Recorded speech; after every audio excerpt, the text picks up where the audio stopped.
The first light over the ruins of Nineveh does not reveal a city. It reveals low ridges of earth, broken walls, wind-blown dust, and the long silence left behind when an empire disappears. Beneath that silence lie thousands of fragments no larger than a hand. They are cracked, scorched, chipped at the edges, and pressed with rows of wedge-shaped marks that once carried the voices of kings, priests, scholars, merchants, and poets. Few who wrote them could have imagined that the destruction of their world would help preserve those words for nearly 3,000 years. Among the fragments is a story about a ruler who cannot accept the limits placed upon him. He is powerful, admired, feared, and restless. He builds, conquers, boasts, grieves, wanders, and finally returns home changed by a truth he cannot defeat. His name is Gilgamesh, though in the oldest Sumerian poems he appears as Bilgames. The work associated with him is not the oldest text ever written, nor the first story humanity ever told. Earlier hymns, myths, lists, prayers, and royal records survive from Mesopotamia. Yet the long composition now called the Epic of Gilgamesh is one of humanity's oldest surviving literary epics, and perhaps the oldest substantially surviving long epic known today. Its real power lies deeper. It speaks from a world of mud-brick cities and temple economies, but its central fears remain familiar: the loss of a friend, the terror of death, the hope that fame might outlast the body, and the recognition that no achievement can make a human being permanent. The story reaches us partly because clay behaves in a peculiar way. A tablet made from wet river mud can be smoothed in the palm, marked with a cut reed, and left to dry. If kept dry, it may survive for centuries. If burned in a violent fire, it can become harder still. In Mesopotamia, where stone and timber were often scarce but clay was everywhere, writing became part of daily administration.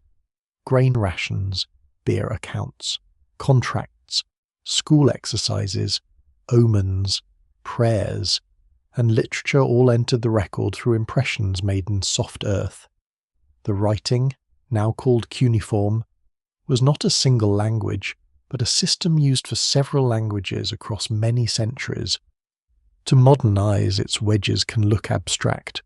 To a trained scribe, they carried sound, meaning, memory, and status.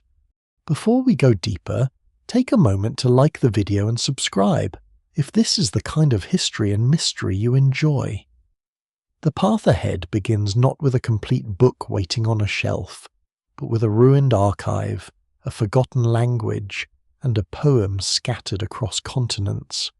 The best-known surviving form of the epic comes from the 1st millennium BCE, especially fragments recovered from the royal Library of Ashurbanipal at Nineveh. Ashurbanipal ruled the Neo-Assyrian Empire in the 7th century BCE and cultivated the image of a king who could read difficult scholarly texts. His library gathered copies of works from across Mesopotamian tradition. It was not a public library in the modern sense. It was a royal instrument of knowledge, power, divination, and cultural possession. Then Nineveh fell. In 612 BCE, a coalition of enemies captured and devastated the Assyrian capital. Palaces burned, roofs collapsed, tablets shattered under falling masonry and were buried beneath debris. The library ceased to function. The empire disintegrated, and Akkadian eventually disappeared as a spoken language. For more than 2 millennia, no living reader could understand the epic as its scribes had known it. Yet the same fires that destroyed parts of the city may have hardened some clay tablets. The collapse that silenced the library also sealed pieces of it into the ground. This is the first great paradox of Gilgamesh, The poem survives not despite catastrophe, but partly through it. What modern readers call a text is therefore a reconstruction. There is no single pristine tablet containing the whole epic from beginning to end. Scholars work with many witnesses, large tablets, tiny chips, fragments from Nineveh, pieces from other Mesopotamian sites, older Babylonian versions, school copies, parallel passages, and later duplicates. Some lines are secure because several manuscripts preserve them. Others survive in only one damaged copy. Some can be restored with confidence. Others remain uncertain, and responsible editions mark those gaps rather than pretending the missing words are known. The evidence remains incomplete, but incompleteness is part of reading this work. A broken line can interrupt a speech at the moment of greatest tension. A damaged surface can erase a place name, a gesture, or a divine response. Modern editors compare traces under changing light, study excavation records, examine museum photographs, and search unpublished collections for pieces that may join fragments found generations earlier. Digital projects now allow manuscripts to be aligned, transliterations compared, and readings updated as new identifications are made. The poem is ancient, but the act of recovering it is still alive. Even its beginning carries the weight of survival. The standard version presents Gilgamesh as one who travelled far, gained knowledge, and returned with an account of what he endured. It directs attention toward the walls of Uruk and toward a written record deposited for the future. The hero's journey is framed not simply as adventure, but as something preserved and transmitted. The poem understands memory as a crafted object. A wall can carry a king's name. A tablet can carry his suffering. Neither guarantees immortality, but both resist disappearance. Uruk stands behind the legend as one of the great cities of ancient Mesopotamia, in southern Iraq, near old courses of the Euphrates and marshlands that shape the region. Uruk became a major centre of urban life, administration, cult, and writing. By the late 4th millennium BCE, long before the standard epic took shape, the city had monumental architecture, complex institutions, and systems for recording goods and labour. Later tradition remembered Gilgamesh as one of its kings. Whether a historical ruler of that name lived in the early 3rd millennium BCE remains possible, but direct evidence is elusive. The Sumerian king list places him among the rulers of Uruk, while literature transforms him into a figure of immense strength and partly divine ancestry. Scholars still debate where memory ends and legend begins. That uncertainty matters because the epic is not a straightforward biography. It is the result of centuries of retelling. The Gilgamesh known today was shaped by many scribes working in different cities, languages, schools, and political worlds.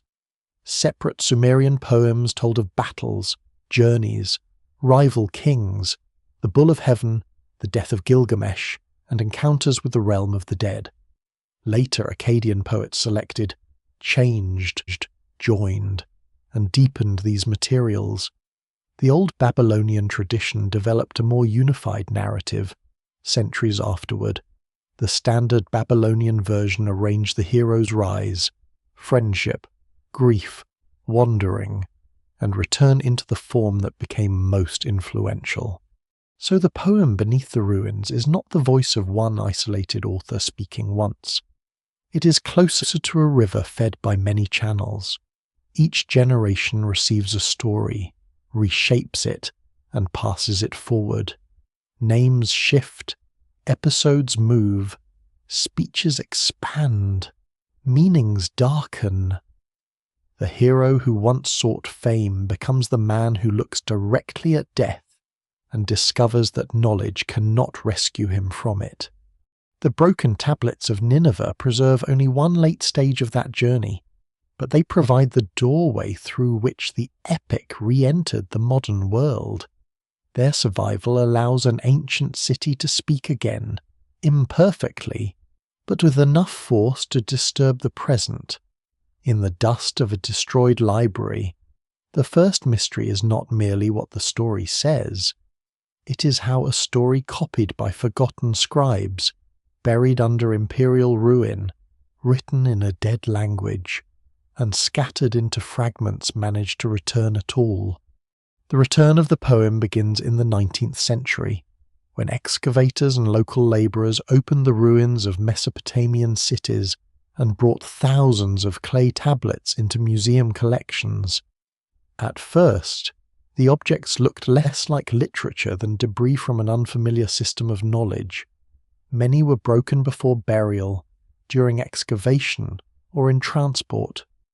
They arrived packed in crates, covered in dust, labelled with uncertain find spots, and mixed with administrative records, royal inscriptions, medical texts, omens, letters, hymns, and school exercises. The scale of the recovery was enormous. The ability to read it lagged far behind. Cuneiform had already begun to yield to decipherment through multilingual inscriptions, especially royal texts written in more than one language.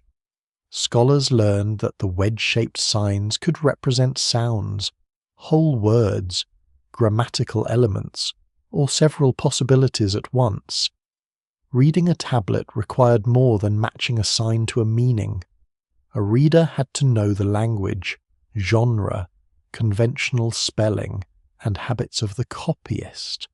A damaged edge could remove the sign that determined an entire sentence. Even after the script became accessible, the buried libraries did not instantly become clear. Among those who worked through the fragments at the British Museum was George Smith, a largely self-taught scholar with an extraordinary ability to recognize joins and patterns in cuneiform text. He had trained as an engraver, developed a fascination with the Syrian discoveries, and spent long hours studying casts and inscriptions. His skill eventually brought him into the museum, where he sorted and copied tablets from Nineveh. What survives in the record suggests that his greatest strength was visual memory. He could notice that two pieces separated in a collection belonged to the same tablet, because a line of writing continued across their broken surfaces. In 1872, Smith identified a passage describing a great flood. A man receives warning of divine destruction, builds a vessel, preserves living creatures, survives overwhelming waters, and releases birds to test whether the flood has withdrawn. The account came from the 11th tablet of the Gilgamesh tradition and centered on Utnapishtim, the distant survivor whom Gilgamesh seeks in his desperate search for escape from death. For Victorian readers, the resemblance to the flood narrative in Genesis was startling.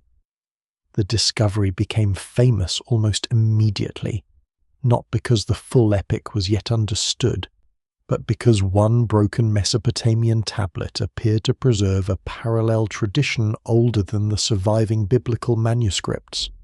The public sensation can obscure the slower work that followed. Smith's announcement did not reveal a complete book. It revealed a fragment within a damaged sequence whose language, structure, and manuscript history were still being reconstructed. He later travelled to Mesopotamia in search of additional pieces and found a fragment that helped fill part of the flood account. His career was brief. He died in 1876 at the age of 36, but by then the possibility of recovering a long ancient poem had become impossible to ignore. The early editors faced a puzzle spread across museums and archaeological sites. Tablets from Ashurbanipal's library carried portions of a standardized first millennium version, but older pieces from other cities preserved different forms of the story. Some episodes appeared in Sumerian compositions that were not parts of a single continuous epic. Old Babylonian tablets showed a narrative already taking recognizable shape, yet not identical to the later arrangement. Names, lines, and emphasis changed. A passage found in one place might preserve what was missing in another, but it could also belong to a different version. This is why rediscovery did not mean simply translating a fixed original. It meant identifying the family of texts that had grown around Gilgamesh over centuries. Scholars had to ask whether two fragments belonged to the same tablet, the same edition, or merely the same episode. Handwriting could reveal whether pieces came from one scribe. Clay composition, tablet shape, line spacing, and colophons could offer clues. Repeated phrases helped restore gaps, but repetition could also mislead, because ancient scribes sometimes revised familiar lines. No single explanation fully accounts for every variation. The epic survived because it was copied often, and that abundance makes its history complicated. As more fragments were read, the shape of the story emerged. The powerful king of Uruk is confronted by Enkidu, a being formed outside the city's order. Their struggle becomes friendship. Together they travel to the Cedar Forest, kill its guardian Humbaba, and later defeat the Bull of Heaven. The gods decree punishment. Enkidu dies. Gilgamesh, shattered by grief and frightened by mortality, abandons the confidence that once defined him. He crosses dangerous regions in search of Utnapishtim, hears the story of the flood, fails tests connected with immortality, loses a plant associated with renewed youth, and returns to Uruk with no victory over death. Yet even this outline was assembled through pieces that did not always fit cleanly. Tablet Sek, for example, does not continue naturally from the ending of Tablet Gethend. It adapts material from an older Sumerian composition about Gilgamesh, Enkidu, and the Netherworld, placing Enkidu in a role that conflicts with the sequence in which he has already died. Rather than hiding the inconsistency, modern scholarship treats it as evidence of transmission. The 12-tablet form is itself a historical construction, not proof that every part was designed together from the beginning. Over time, restoration became more precise. Andrew George's critical edition gathered manuscripts, translations, variants, and commentary on a scale earlier scholars could not achieve. New fragments continue to alter individual passages. A tablet acquired by the Suleymaniye Museum expanded the 5th tablet and transformed the atmosphere of the Cedar Forest. The place once imagined as a silent zone of menace became a living soundscape filled with animals, birds, and insects. The added lines also made the destruction of Humbaba's realm feel less like a simple heroic triumph and more like an assault on a guarded ecosystem whose lost troubles Enkidu. That discovery shows how fragile interpretation can be when based on incomplete text. A missing group of lines may contain not a minor detail, but the emotional balance of an entire scene. The evidence remains incomplete, and future joins may still sharpen or complicate passages that appear settled today. The process now extends beyond museum reading rooms.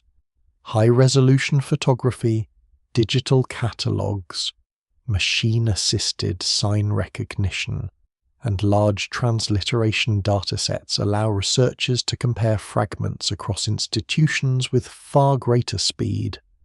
Artificial intelligence does not independently solve the epic, but it can help identify recurring sequences, probable joins, and overlooked parallels. Human expertise remains essential because cuneiform signs change across time. Damaged surfaces are ambiguous, and literary meaning cannot be reduced to pattern matching alone. Still, tools that search tens of thousands of tablets can bring a forgotten fragment into view after more than a century in storage. The rediscovered poem therefore remains unfinished in two senses. Its surviving tablets are physically incomplete, and its modern reconstruction continues to change.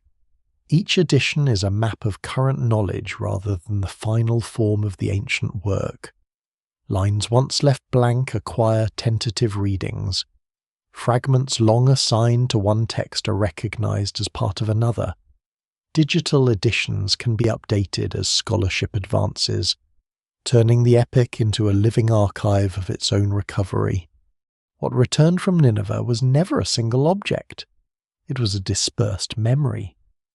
The modern epic emerged from scorched tablets, museum drawers, handwritten copies, disputed signs, accidental joins, and generations of patient comparison. Its reappearance was dramatic, but its restoration has been slow. The story survived because ancient scribes copied it, because ruins covered it, because clay endured, and because modern readers refused to stop searching through the broken pieces. Long before the tablets of Nineveh were copied for an Assyrian king, the figure of Gilgamesh had already lived many literary lives. He did not enter history as the completed hero of a 12-tablet epic. He emerged gradually from older traditions, separate poems, changing languages, scribal schools, and centuries of reinterpretation. The work known today is therefore not the invention of a single moment. It is the result of repeated acts of preservation and transformation, each one carrying the story into a new political and intellectual world. In the earlier Sumerian compositions, the hero is usually called Gilgamesh. These poems were copied mainly in the early 2nd millennium BCE. Though the traditions behind them may be older, they do not form one continuous narrative. Each stands largely on its own, focusing on a particular episode, a conflict with King Agar of Kij, a journey against Huwawa in the Cedar Forest, the battle with the Bull of Heaven, Enkidu's connection with the netherworld, or the death and funeral of Gilgamesh himself. Read together. They reveal a recognizable hero, but not yet the carefully shaped arc of friendship, loss, fear, and return that defines the later epic. This distinction matters. Modern readers naturally look for an original version, as though somewhere there must once have been a complete first edition from which all later copies descended. The surviving evidence suggests something more complicated. Gilgamesh grew within a tradition of storytelling that was flexible enough to preserve contradictions. One poem could portray him as a political ruler defending Uruk against another city. Another could send him into a mythic forest for fame. Another could place him in the world of the dead. The poems did not need to agree in every detail, because they were not yet pieces of one fixed biography. The scribes who copied these works were not merely passive recorders. In Mesopotamian schools, students learned by reproducing signs, word lists, proverbs, hymns, royal inscriptions, and literary compositions. A tablet might begin as an exercise, but the exercise also became a vessel of cultural memory. Through repeated copying, old stories remained available to new generations. At the same time, copying created opportunities for change. A scribe could preserve an unusual spelling, simplify a difficult line, expand a speech, combine familiar phrases, or adapt an episode to a new language and audience. The earliest known writing from southern Mesopotamia developed largely for administration, but literature eventually became central to advanced scribal training. Mastery of Sumerian retained prestige even after Sumerian was no longer commonly spoken. In that sense, some Gilgamesh poems were already works from a learned past when students copied them. The scribal classroom became one of the places where a dead or declining language continued to live.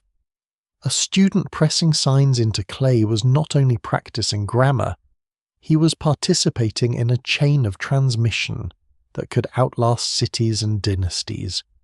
The movement from Sumerian Gilgamesh poems to Akkadian Gilgamesh traditions was not a simple translation. Akkadian-speaking scribes inherited episodes, names, images, and themes, but reshaped them into a different literary structure. By the Old Babylonian period, roughly the early 2nd millennium BCE, a more unified epic had begun to appear. Surviving tablets from this stage are fragmentary and scattered, yet they preserve some of the most memorable ideas associated with the story. Gilgamesh is warned that human life is brief. He is urged to accept ordinary pleasures, care for his household, and recognize that the gods have reserved immortality for themselves. These old Babylonian fragments already place mortality near the center of the narrative. The search for fame remains important, but fame is no longer enough. The hero's achievements begin to stand beside the knowledge that everybody will fail.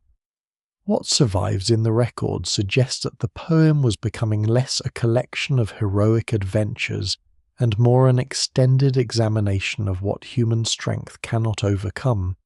The friendship with Enkidu also gained greater structural importance. In the independent Sumerian poems, Enkidu can appear more like a companion or servant within individual adventures. In the Akkadian epic, his relationship with Gilgamesh becomes the emotional engine of the whole work. Their meeting restrains the king's destructive excess. Their companionship makes the Cedar Forest journey possible. Their shared violence leads to divine judgment. Enkidu's death then breaks Gilgamesh's confidence and launches the search for Utnapishtim. Without that friendship, the later epic loses its shape. This transformation may have occurred gradually, and scholars still debate the exact stages. The surviving manuscripts are too incomplete to trace every revision, yet it is clear that later poets did more than place old episodes side by side. They created connections between them. Actions acquired consequences. Earlier adventures became causes of later grief. A hero who once defeated monsters became a man haunted by the body of his dead companion. The poem gained continuity by making memory itself part of the plot. One name is traditionally associated with the standard Babylonian version, Sinleki Unini, a learned figure remembered in later Mesopotamian scholarship. He is sometimes described as the author of the epic, but editor or redactor may be more accurate. His exact date remains uncertain, and no surviving manuscript allows the full process to be reconstructed. He may have shaped inherited material into the form known by its opening words, emphasizing Gilgamesh as a man who gained deep knowledge through suffering. Even here, certainty is limited. The epic likely continued to change after any major act of composition. By the 1st millennium BCE, the standard Babylonian version circulated in a more stable 12-tablet arrangement. The first 11 tablets carry the central narrative from Gilgamesh's oppressive rule to his return to Uruk. The 12th adapts part of an older Sumerian netherworld story, and sits awkwardly beside what precedes it. Its presence reminds us that ancient ideas of textual unity did not always match modern expectations. A work could preserve an inherited appendix even if it disturbed chronological consistency. The language of the standard version is also more elevated and learned than ordinary speech. It belongs to a scribal culture comfortable with rare words, traditional formulas, parallel phrasing, and layers of allusion. Proverbs enter the story, sometimes appearing to offer wisdom and sometimes being undermined by events. Gilgamesh hears advice, but knowledge does not automatically become understanding. Enkidu senses danger, yet follows his friend. Utnapishtim explains the limits of human life, but Gilgamesh still reaches for one final chance at renewal. The poem repeatedly places wise sayings against experience and lets experience expose their limits. Across the centuries, the hero changes because the societies preserving him also change. A Sumerian king of Uruk becomes an Akkadian-speaking seeker of immortality. Then a canonical figure studied by scholars in distant imperial centres. The Cedar Forest can reflect heroic ambition, royal extraction, sacred geography, and later unease over destruction. The flood story can enter the epic from an older tradition and acquire new meaning as the answer offered by the one human said to have escaped death. Each borrowed element is made to serve the larger meditation on mortality. No single tablet records the moment when separate tales became one epic. There was probably no such moment. The transformation occurred through accumulation, one episode joined to another. One speech deepened, one relationship made central, one ending reframed by a new beginning. The work survived because it could change without losing its identity. That long development explains why Gilgamesh feels both ancient and strangely layered. Beneath the standard narrative lie older poems, older gods, older rivalries, and older versions of the hero. The epic does not erase them completely. Their outlines remain visible, like earlier walls beneath a rebuilt city. What modern readers encounter is not one voice speaking across 4,000 years, but many voices made to sound like a single journey. Uruk rises from a landscape that does not appear naturally suited to monumental permanence. Southern Mesopotamia is a world built from river mud, reeds, heat, floodwater, and the slow movement of channels across an almost level plain. Timber is limited, good building stone is scarce, rainfall is unreliable. Yet here, close to the old courses of the Euphrates and the marshes stretching toward the Persian Gulf, one of the earliest great cities takes shape. Its growth depends on control rather than abundance alone. Water must be diverted, stored, and guided. Fields must be measured. Grain must be collected. Labour must be organised across seasons. Boats move along canals where wheeled transport would struggle. Reeds become roofs, baskets, boats, mats, and pens. Clay becomes bricks, sealing material, accounting tokens, tablets, and eventually the medium through which the city remembers itself. By the late 4th millennium BCE, Uruk has become something unprecedented in scale. Monumental precincts dominate parts of the settlement. Workshops, storage spaces, administrative offices, temples, courtyards, and dense residential areas form a built environment far larger and more complex than the villages that came before it. Its influence extends beyond the city through trade, imitation, migration, and political contact.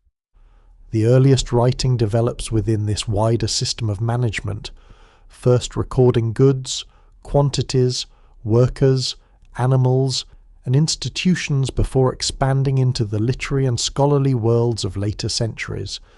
The Gilgamesh tradition looks backward toward this city from a later age. It presents Uruk not merely as a setting, but as the hero's greatest earthly achievement. The walls matter so much that the standard epic invites the audience to inspect them. Their brickwork becomes evidence. Their scale becomes memory made visible. The poem begins with a king whose knowledge has come through suffering and points toward the city he leaves behind. Archaeology confirms that Uruk possessed major fortifications, although connecting specific surviving walls directly to one named ruler is much harder. The city's walls stretched for kilometers and enclosed an immense urban area. Their construction would have required vast quantities of mud brick, coordinated labour, food distribution, and administrative control. Later Mesopotamian tradition credited Gilgamesh with building or completing them, but such attributions often serve symbolic purposes. Great monuments were attached to famous kings because memory prefers a name to a bureaucracy. A historical Gilgamesh may have lived. The Sumerian king list places him among the rulers of Uruk's first dynasty and assigns him a reign of extraordinary length, immediately warning that legend has entered the record. Other literary traditions connect him with rulers who may belong to the early 3rd millennium BCE. Gilgamesh and Aga, for example, preserves a political confrontation between Uruk and Kish. The setting may reflect memories of competition among early city-states, even though the surviving poem was copied much later. No contemporary royal inscription securely identifies the epic hero as a historical individual. No tomb has been confirmed as his. No excavated palace carries an unquestioned inscription announcing his reign. Scholars still debate how much history may lie beneath the literary figure. A ruler named Gilgamesh could have governed Uruk around the early dynastic period and later become magnified through tradition. He could also represent a fusion of royal memories, local cult, and heroic storytelling. The evidence remains incomplete, and the poem itself was never intended to function as a modern historical archive. What it preserves with greater confidence is the political imagination of Mesopotamian kingship. A ruler is expected to protect the city, maintain temples, defeat enemies, administer justice, secure water, and leave monuments. He stands close to the gods but does not become free from divine judgment. His strength is necessary, yet dangerous. The city needs order, but the person who imposes it can become its greatest threat. Gilgamesh is introduced as physically unmatched and partly divine, but his greatness initially appears as excess. He does not understand restraint. His energy has no boundary.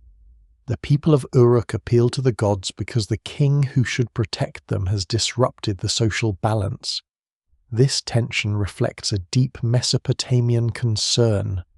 Kingship is sacred, but it must serve the city.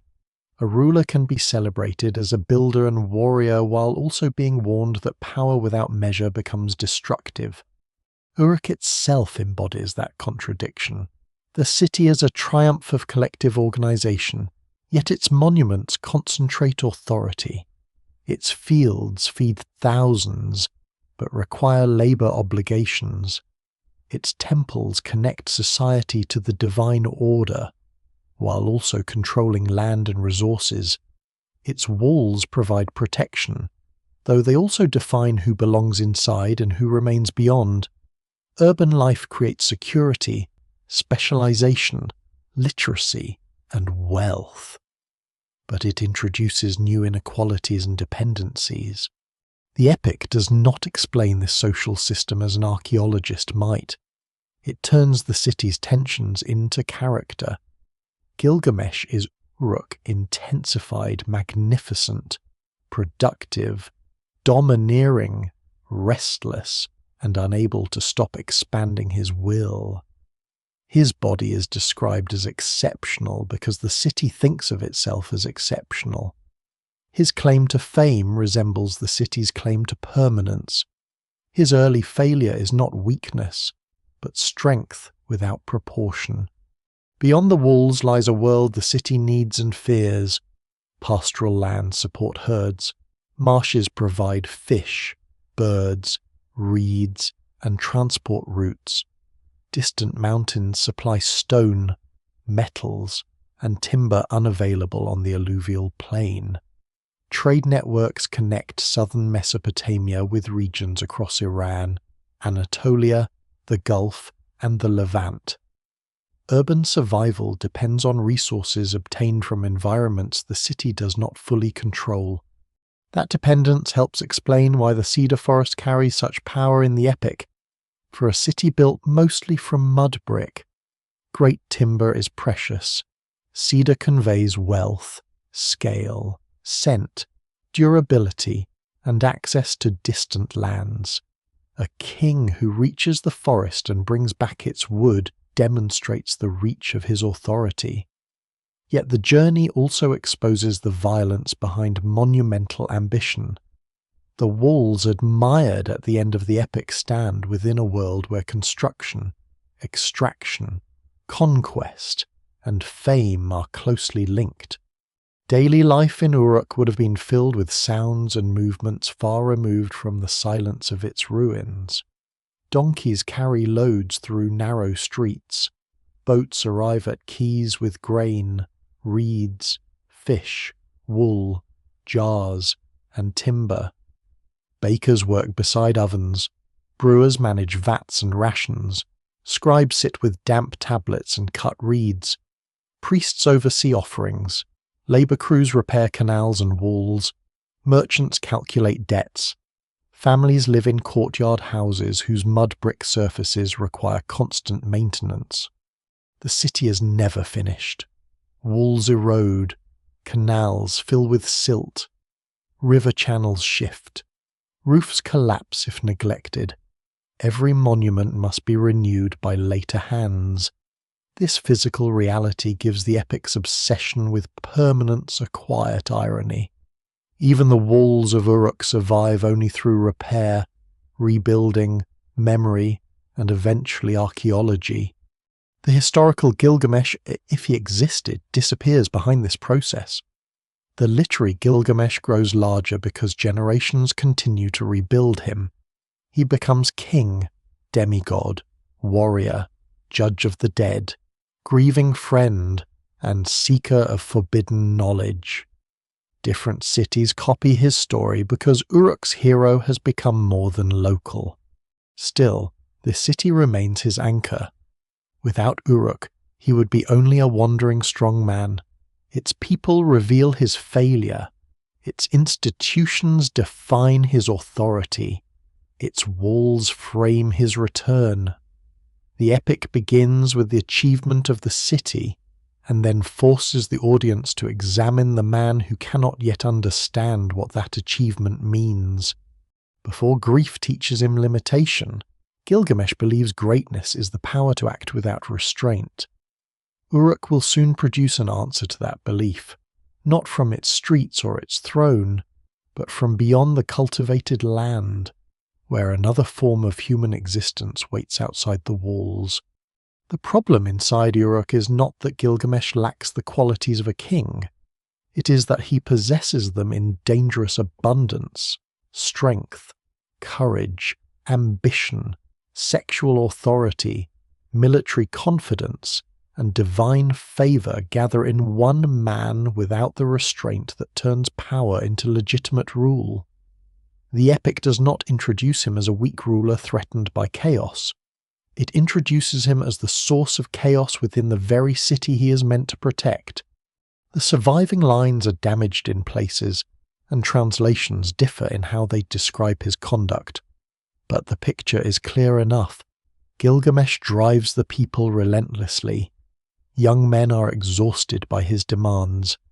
Households cannot rely on the ordinary boundaries that should protect them from royal intrusion. Ceremonies, labour, warfare, and private life all seem vulnerable to the king's appetite. His energy spills into every part of the city, leaving no space beyond his reach. For a Mesopotamian audience, this is more than personal arrogance. It is a failure of cosmic proportion. Kingship is believed to descend from the gods, but divine origin does not excuse abuse. A ruler receives power in order to maintain order, justice, prosperity, and the proper relationship between the human and divine worlds. He builds temples, repairs canals, defends borders, supports ritual, and ensures that the city remains habitable. His authority is extraordinary because his obligations are extraordinary. Gilgamesh reverses that purpose. The power meant to preserve society becomes a private force. The protector behaves like a predator. The city's people cannot simply vote him out, challenge him openly, or escape the institutions under his control. Their response is to cry out to the gods, appealing above the king because no earthly authority stands above him. The appeal reveals an important limit in ancient ideas of monarchy. The king may dominate human society, but he remains embedded within a larger divine order. The gods can grant kingship, withdraw favour, send warnings, raise enemies, or create a counterweight. Political balance is imagined through theology because theology offers the only court powerful enough to judge an unchecked ruler. Yet the gods do not destroy Gilgamesh. They do not replace him with a gentler king or strike him down for his excesses. Instead, they answer by creating an equal. This solution is unusual. Gilgamesh's problem is not corrected through law, instruction, or punishment alone. He must encounter another being whose strength matches his own. Only resistance powerful enough to stop him can force him to recognize that the world contains limits. The remedy for isolated power is relationship, though the relationship begins in opposition. The goddess Uruk forms Enkidu from clay, drawing another human body out of the same earthly substance from which Mesopotamian cities, tablets, and myths are made. Clay is ordinary, but in these traditions it can hold life, writing, and memory. The material used to build walls and record accounts also becomes the substance of a man designed to confront a king. Enkidu is not created inside a palace or temple school. He appears beyond the cultivated fields, among animals and open land. His body is powerful, his hair abundant, his habits unformed by urban custom. He knows neither kingship nor agriculture, neither bread nor beer, neither clothing nor the social rules of the city. He lives close to the herds and interferes with human attempts to trap them. The contrast is deliberate. Gilgamesh stands at the center of urban civilization, surrounded by walls, institutions, labor, and divine ancestry. Enkidu begins outside that order, without property, rank, or written name. When he is over-civilized in the sense that he commands the city too completely, the other is uncivilized in the ancient literary sense, untouched by the practices that define human membership in settled society. Neither is yet complete. Gilgamesh has culture without restraint. Enkidu has innocence without social identity. The epic will bring them together, but first it establishes them as mirrored extremes. Gilgamesh is separated from other people by privilege. Enkidu is separated from them by wilderness. Both are physically exceptional. Both stand outside ordinary human life, though on opposite sides of its boundaries. This structure complicates any simple reading of civilization as purely good and wilderness as purely primitive. Uruk is magnificent, but its king has made it oppressive. The steppe is free of royal violence, but Enkidu has no place within human memory, family, ritual, or community. The poem does not offer an easy escape from society. It asks how strength can be brought into relationship with others without becoming domination. The answer begins with recognition. Gilgamesh has never met a person who can force him to stop. Those around him are subjects, servants, worshippers, rivals, or victims of his will. An equal is something different. Equality creates the possibility of conflict, but also of companionship. It makes admiration possible because the other cannot simply be commanded. The people's suffering therefore sets the entire epic in motion. Without the crisis in Uruk, There is no Enkidu. Without Enkidu, there is no friendship. Without friendship, there is no grief deep enough to drive Gilgamesh beyond the edge of the known world. The king's search for immortality begins, indirectly, with the consequences of his own abuse of power. This does not mean the later hero is absolved of his early conduct. The epic does not erase this disturbing beginning simply because Gilgamesh eventually suffers.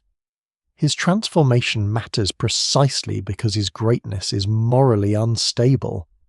He's capable of building walls and breaking social bonds, defeating monsters and failing his people, loving deeply and acting destructively. The poem's endurance comes partly from its refusal to make greatness simple. Royal inscriptions from Mesopotamia often present kings as ideal figures chosen by the gods, victorious over enemies, generous to temples, and tireless in construction. Gilgamesh begins like an exaggerated version of that official image. He is stronger, more beautiful, more energetic, and more divine than ordinary men. But the epic turns these qualities against him. What sounds glorious in a monument becomes unbearable in daily life. The difference between royal propaganda and epic literature lies here. A monument tells the viewer that the king's power creates order. The poem asks what happens when that same power loses measure. It allows the people beneath the monument to be heard, even if only through their appeal to heaven.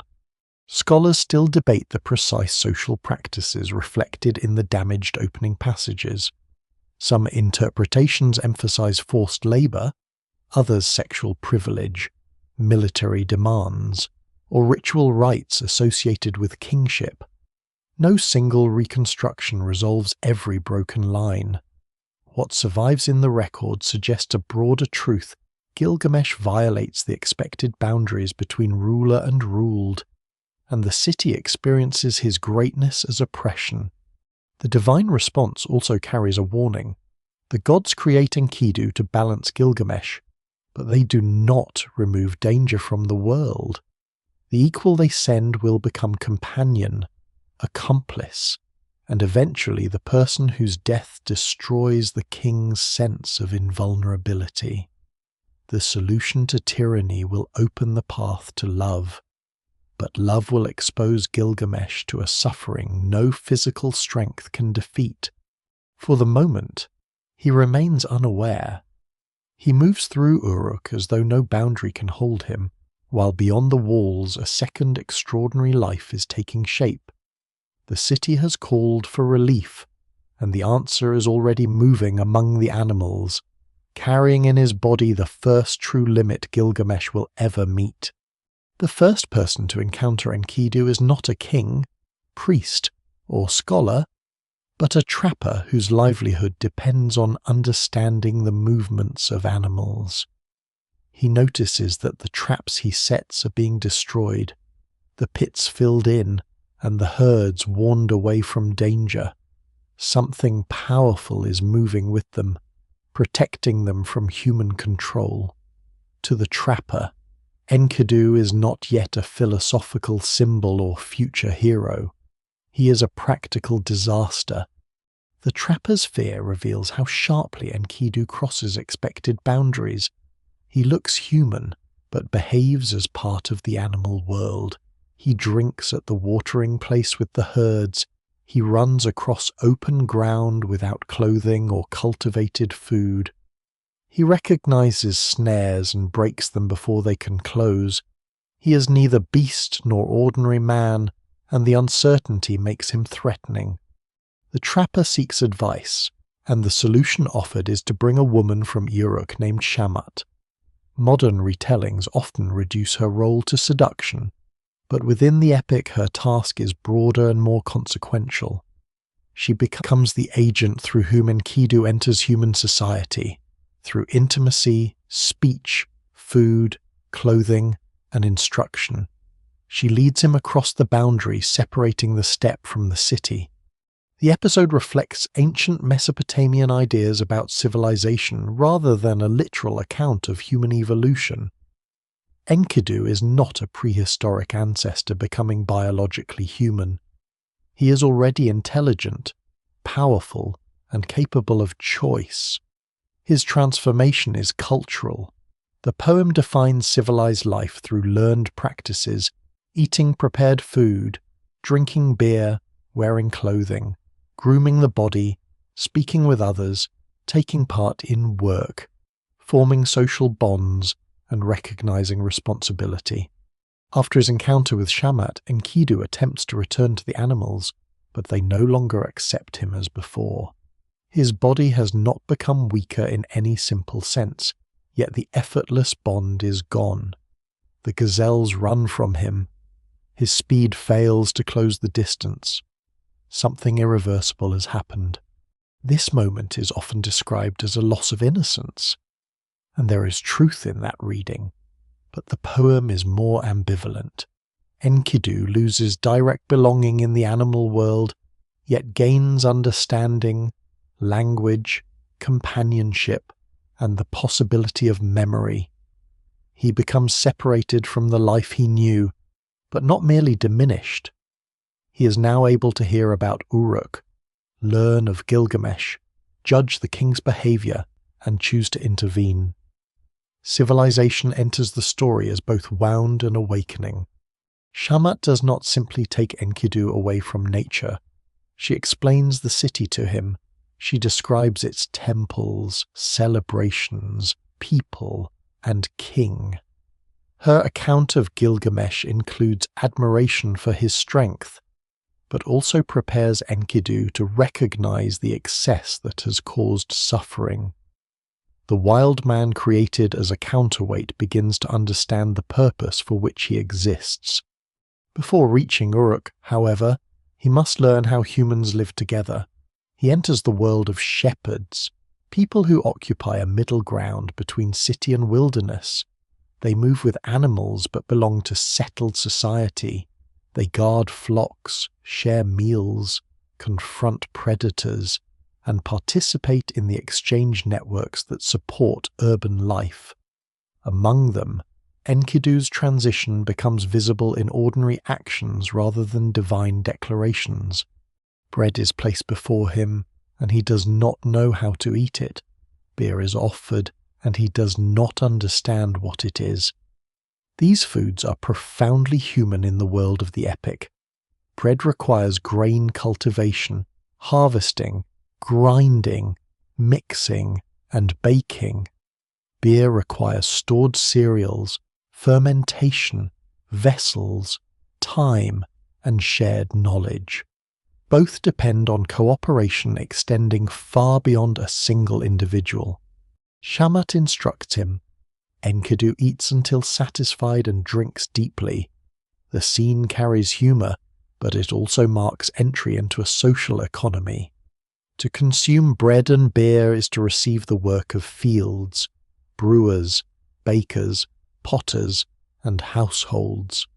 It is to participate in a system of exchange that no solitary person could create alone. Beer in Mesopotamia is not merely a recreational luxury. It can form part of wages, offerings, hospitality, and daily nutrition. Administrative tablets record rations in precise quantities. The drink exists within bureaucracy as well as celebration. When Enkidu drinks, laughs, and becomes expansive, the poem uses pleasure to show that civilization is not defined only by walls or laws. It is also defined by shared taste, ritual generosity, and the transformation of raw nature into human craft. He is given clothing, another simple act with large meaning. Clothes distinguish social roles, protect the body, and signal belonging. Enkidu shares garments with Shamat, then anoints himself with oil. Grooming replaces the appearance that linked him to the open steppe. He begins to look like the people around him, though his strength remains extraordinary. That strength now finds a social purpose. He guards the shepherds while they sleep and drives away predators. The man who once protected animals from hunters becomes the protector of humans and their domesticated herds. The reversal is not treated as betrayal so much as transformation. His power has entered a network of obligation. The poem's understanding of humanity is therefore relational. Enkidu becomes fully human not because his body changes species, but because he learns to eat with others, receive instruction, protect companions, wear what they give him, and respond to injustice. Humanity is not located in anatomy alone. It emerges through participation, yet the cost remains visible. The animals flee. The former life cannot be recovered. Civilization offers knowledge and friendship, but it also brings violence, hierarchy, grief, and death into conscious view. Enkidu will soon enter Uruk to challenge the king, but he is also entering the chain of events that will lead to the Cedar Forest, the anger of the gods, and his own destruction. Scholars still debate how ancient audiences understood Shamat's role and the social status associated with her. Translations have used labels that can carry misleading modern assumptions. The text presents her as skilled, intelligent, persuasive, and essential to the divine plan. She teaches Enkidu without force. She remains with him through his uncertainty. When he later suffers, his anger will briefly turn against her, but divine wisdom reminds him that she gave him clothing, food, companionship, and the friendship of Gilgamesh. Her contribution is so fundamental that the epic's central relationship would not exist without her. The gods create Enkidu, but Shamat introduces him to the world in which his purpose can unfold. She is the bridge between step and city, body and language, instinct and social memory. As Enkidu approaches Uruk, reports of Gilgamesh's conduct sharpen his resolve. He no longer enters the city as a confused outsider. He enters with judgment. The strength that once dismantled traps is now directed toward the king who has ignored every boundary. Uruk's residents see someone who resembles Gilgamesh in power, but differs from him in origin. The king comes from palace and divine lineage. Enkidu arrives from clay, animals, shepherds, and learned human customs. One has always stood above society. The other has only just discovered society and therefore recognizes its value with unusual clarity. Their meeting will not begin gently. Two men created as opposites do not immediately understand that they need one another. Gilgamesh sees obstruction, Enkidu sees abuse. The city that transformed the wild man becomes the arena in which he proves that the king is no longer alone. The people's prayer has taken human form. It has eaten bread, tasted beer, put on clothing, guarded the vulnerable, and walked toward the walls. What comes next is a collision strong enough to redirect both lives. The collision comes at a doorway. Gilgamesh is moving toward a household ceremony, exercising the royal privilege that has made Uruk cry out for relief when Enkidu blocks his path. No herald announces a formal challenge. No army gathers. The struggle begins because one man finally refuses to move aside. They grapple through the street with such force that doorposts shake and walls seem to tremble around them. The episode is brief in the surviving text, but its meaning is immense. Gilgamesh has never faced a body capable of stopping him. Enkidu has never confronted anyone whose strength matches his own. Each discovers the same fact: the other cannot be treated as prey, subject, obstacle, or animal. He must be recognized. The contest does not end in humiliation. Gilgamesh gains the advantage. but Enkidu's resistance has already changed the balance of the city. The king has met a limit and survived it. Enkidu has opposed injustice without replacing one form of domination with another. Their rivalry turns almost immediately into admiration, and admiration becomes attachment. Each man sees in the other the strength that has isolated him from ordinary society. Gilgamesh has lived above everyone around him, unable to form a bond untouched by rank. Enkidu has lived outside humanity, then entered it without family, lineage, or place. Their friendship answers both forms of loneliness. The people of Uruk gain relief because the king's energy now has another direction. Enkidu does not merely restrain Gilgamesh physically. His presence makes companionship possible, and companionship redirects ambition. The force once turned inward upon the city begins to look outward toward distant danger, heroic achievement, and the search for a name that might endure. This is not a complete moral reform. Gilgamesh does not become cautious, peaceful, or humble. Enkidu does not remain the pure voice of restraint. Their friendship strengthens their best qualities, but it also intensifies their recklessness. Together they are capable of courage neither could sustain alone. Together they are also capable of crossing boundaries that one of them might have respected in isolation. The epic understands friendship not as a soft interruption of heroic life, but as a force that reorganizes identity. Gilgamesh begins to think in the plural. Enkidu's dreams, fears, and judgments matter to him. Enkidu, in turn, gains a place beside the most powerful man in Uruk.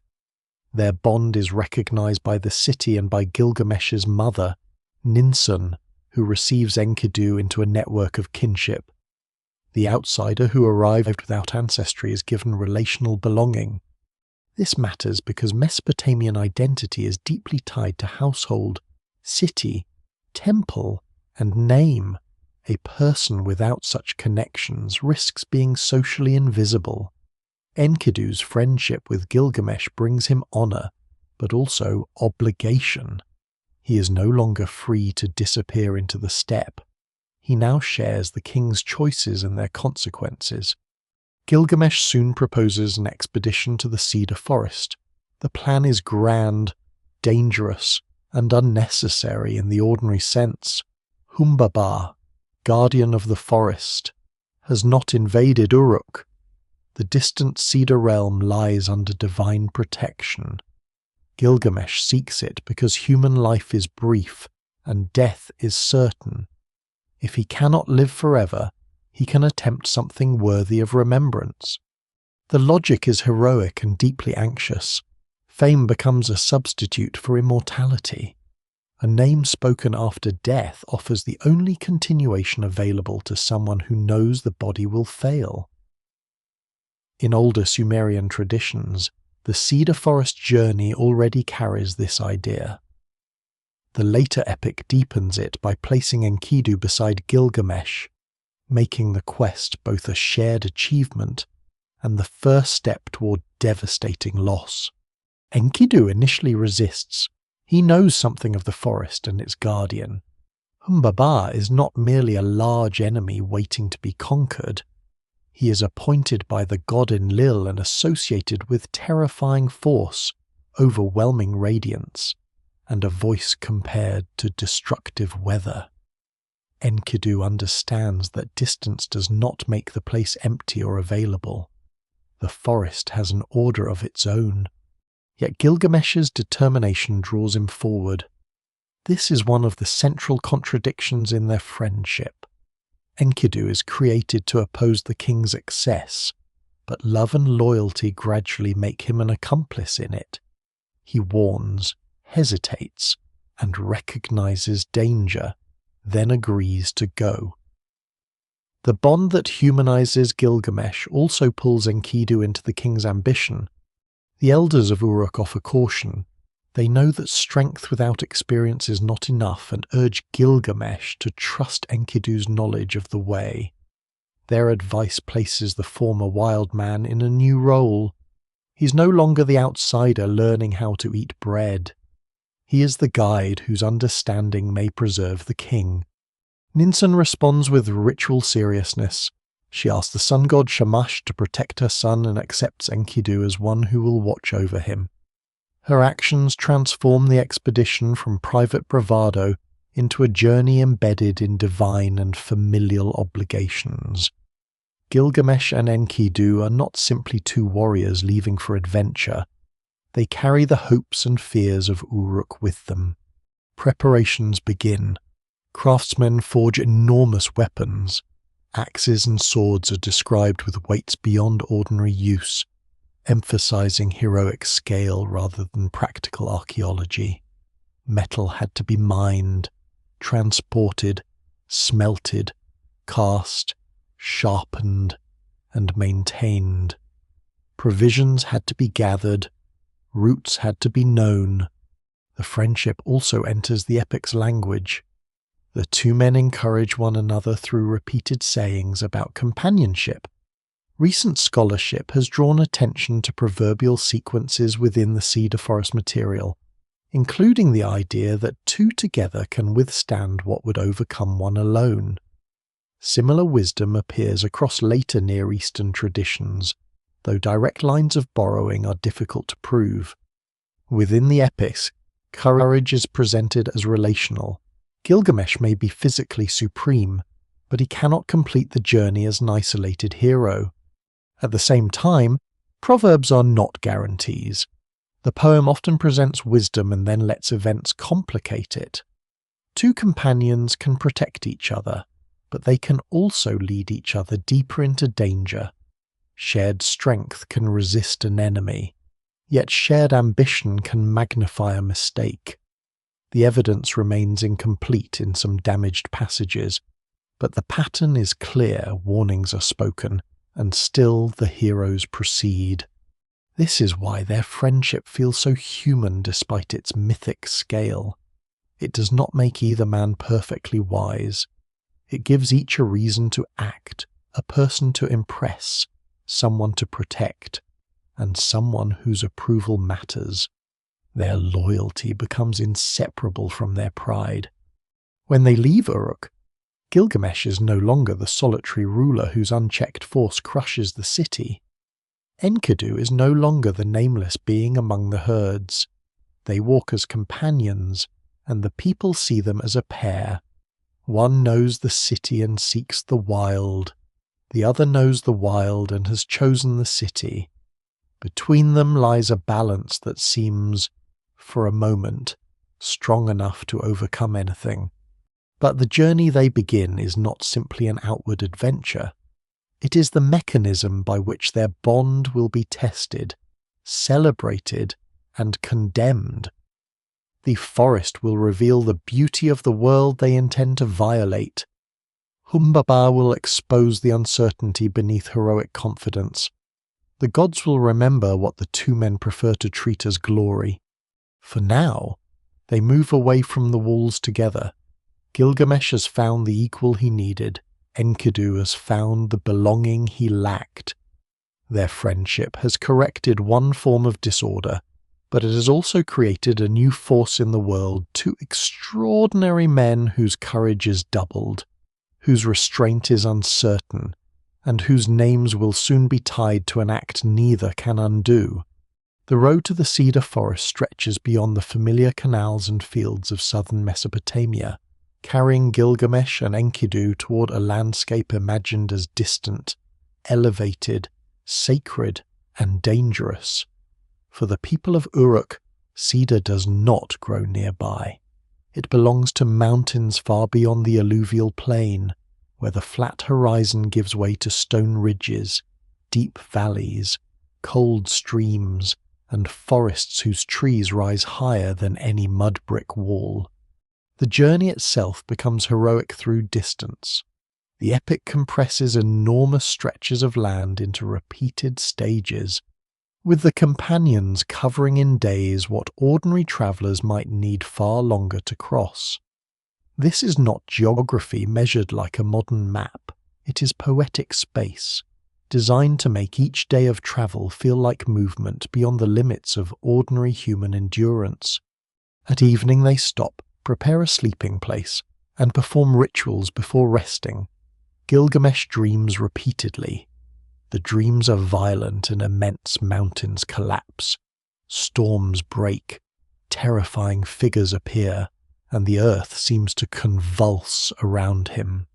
Each time he wakes unsettled, and each time Enkidu interprets the vision favourably, what appears threatening becomes a sign of victory. The fallen mountain is Humbaba. The overwhelming force is divine assistance. Fear is translated into confidence. The pattern is revealing. Gilgamesh, who seemed fearless inside Uruk, becomes vulnerable once he leaves its walls. Enkidu, who warned against the journey, now strengthens him. The companion created to restrain the king becomes the voice that keeps him moving toward danger. Dream interpretation is not a decorative element. In Mesopotamian culture, dreams could carry messages from the divine world, but their meaning was rarely obvious. Scholars compiled omen collections, priests developed methods of interpretation, and rulers took troubled visions seriously. A dream could warn, promise, deceive, or require ritual response. In the epic, ambiguity remains. Enkidu's interpretations may be correct, hopeful, or deliberately reassuring. The evidence does not allow certainty, and the poem gains tension from the possibility that the dreams contain both victory and warning. As the companions draw closer, the forest ceases to be a distant symbol and becomes a living place. The recovered portions of tablet fee describe a rich soundscape birds call, insects hum, animals move beneath the trees, and the canopy carries a continuous murmur. The forest is not empty land awaiting heroic possession. It is inhabited, ordered, and alive. This detail, restored from a tablet identified in modern Iraq, changed how the episode could be understood. Earlier reconstructions made the Cedar realm seem silent and ominous, defined almost entirely by Humbaba. The fuller text reveals an ecosystem. Its beauty makes the hero's purpose more complicated. Cedar is valuable precisely because it is distant and difficult to obtain. In Mesopotamian royal ideology, expeditions to mountain forests demonstrate reach, courage, and control over resources unavailable at home. Timber can support roofs, gates, temples, ships, and monumental construction. Its scent and durability make it prestigious. A king who brings cedar back to the plain does more than acquire wood. He transforms foreign landscape into evidence of royal power. Gilgamesh also seeks a name. He knows that death cannot be avoided, but believes a deed performed against overwhelming danger can survive in memory. Humbaba offers the perfect enemy because he stands between the hero and both resources and fame. Yet Humbaba is not a random monster. He is the appointed guardian of the forest, placed there by Enlil. His terrors protect a sacred boundary. Descriptions of his appearance vary and remain partly obscured by damaged lines, but he is associated with overwhelming radiance, roaring sound, and forces compared to flood or storm. Later artistic traditions sometimes show a broad, wrinkled face framed by curling features, though identifying every ancient image with the literary Humbaba is uncertain. The companions hear him before they fully confront him. The forest responds to his presence. Gilgamesh's confidence weakens, and Enkidu must remind him of the promises they have made. Their earlier roles continue to reverse. The king trembles. The former wild man, who understands the Guardian's danger better than anyone, urges action. When the confrontation begins, Humbaba's power appears almost environmental. Wind, noise, darkness, and terror surround the struggle. Shamash intervenes by sending great winds that trap the Guardian and prevent his escape. The victory, therefore, does not belong to human strength alone. Divine assistance makes it possible, even though another god appointed Humbaba to his post. This contradiction is typical of the epic's divine world. The gods do not operate as one unified moral authority. Different deities favor different people, cities, and outcomes. Shamash protects Gilgamesh, while Enlil's guardian is destroyed. Success under one god's protection does not erase the offense committed against another. Once trapped, Humbaba pleads for his life. He appeals to Gilgamesh's ambition, offering timber and service. His words introduce a final moment in which the heroes might turn back. Gilgamesh hesitates. Enkidu does not. The man who first warned against entering the forest now presses for the killing. He fears that delay will allow the gods to intervene or Humbaba to recover his strength. His reasoning is practical, but also ruthless. The bond between the companions has carried them to a point where loyalty means preventing the other from reconsidering. Humbaba responds with curses. He directs his anger especially toward Enkidu, perhaps because betrayal feels sharper from someone who once belonged to the world beyond the city. Enkidu knows the forest's order and chooses to destroy its guardian anyway. What survives in the record suggests that Humbaba understands his death not simply as defeat, but as violation. Gilgamesh and Enkidu kill him. The act is celebrated as heroic conquest, but the poem does not allow triumph to remain uncomplicated. The guardian's head becomes proof of victory. The cedar trees are cut. A great gate is fashioned from the timber, intended as a monument that will carry the deed back into the human world. Yet Enkidu shows unease. The forest's living sound is interrupted. The companions have gained fame, but they have also destroyed what they crossed the world to reach. Modern readers sometimes interpret the episode primarily as an early environmental warning. That can be illuminating, especially because the recovered lines emphasize the forest's richness and the consequences of its destruction. Still, the ancient text belongs to a world in which sacred landscape, royal extraction, divine permission, and heroic violence overlap. It does not present a modern conservation argument.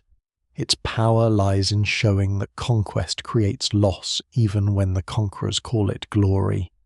The cutting of cedar also connects the journey back to Uruk. The city's monuments require materials from elsewhere. Civilization depends on distant landscapes, controlled labor, dangerous travel, and sometimes force. Gilgamesh's walls are impressive, but they do not rise from human ingenuity alone. They embody extraction. The companions return carrying the visible evidence of success. They have crossed impossible distances, defeated a divinely appointed guardian, and obtained the timber they sought. Their names seem secure.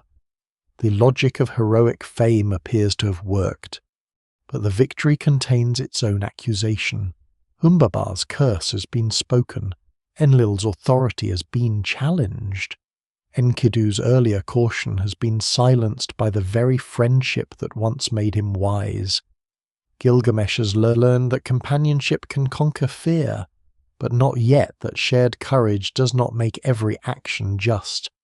The Cedar Forest has given them the achievement they wanted. It has also placed them under judgment. When they return to Uruk, clean themselves, dress in royal splendor, and stand before the city, the consequences of the forest are already following behind them. Their fame is greater than before, and so is the attention of the gods. Gilgamesh returns to Uruk carrying the visible rewards of victory. The cedar has been cut, Humbaba is dead, and the journey that began as a search for fame has succeeded by the standards of heroic tradition. The king washes away the dust of travel, arranges his hair, puts on clean garments, and appears in the splendor expected of a ruler whose courage has been proven before gods and men. At that moment, Ishtar sees him. She is one of the most powerful deities in the Mesopotamian world, associated with love, sexuality, fertility, political authority, and war. These forces are not neatly separated. Desire can create bonds or destroy them. Royal power can nourish a city or consume it. Battle can bring glory or ruin. Ishtar embodies the instability of such energies, and her interest in Gilgamesh is therefore not a minor romantic interruption. It is the meeting of two dangerous forms of power. She offers marriage and describes the wealth, status, and divine favour that could follow. Gilgamesh would possess magnificent vehicles, receive tribute from rulers, and stand at the centre of abundance. The proposal is expressed in the language of royal prosperity, making it tempting not only as personal desire, but as political elevation. To join with a goddess would raise the king beyond ordinary human limits. Gilgamesh refuses. The refusal itself is not necessarily the central offence. Mortal heroes sometimes resist divine offers in ancient literature, and the epic could have allowed him to decline cautiously. Instead, he answers with a long, humiliating accusation. He lists former lovers whom Ishtar is said to have desired and then harmed, transformed, diminished, or discarded. He describes her affection as unstable and warns that he would eventually suffer the same fate. The speech is clever, forceful, and reckless. Gilgamesh treats a major goddess as though she were a defeated rival in a public contest. He does not merely protect himself from danger. He shames her by turning stories about her past into evidence against her character. The episode is difficult to interpret because Ishtar's traditions are vast and varied, while the epic presents them through Gilgamesh's hostile argument.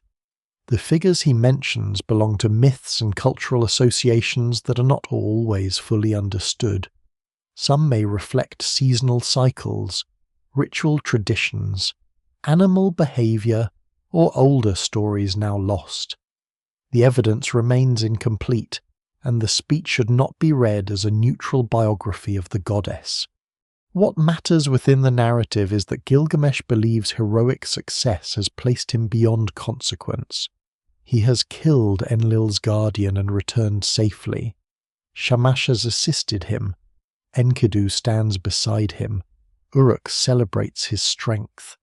The king who once ignored human boundaries now speaks as though divine honour can also be violated without cost.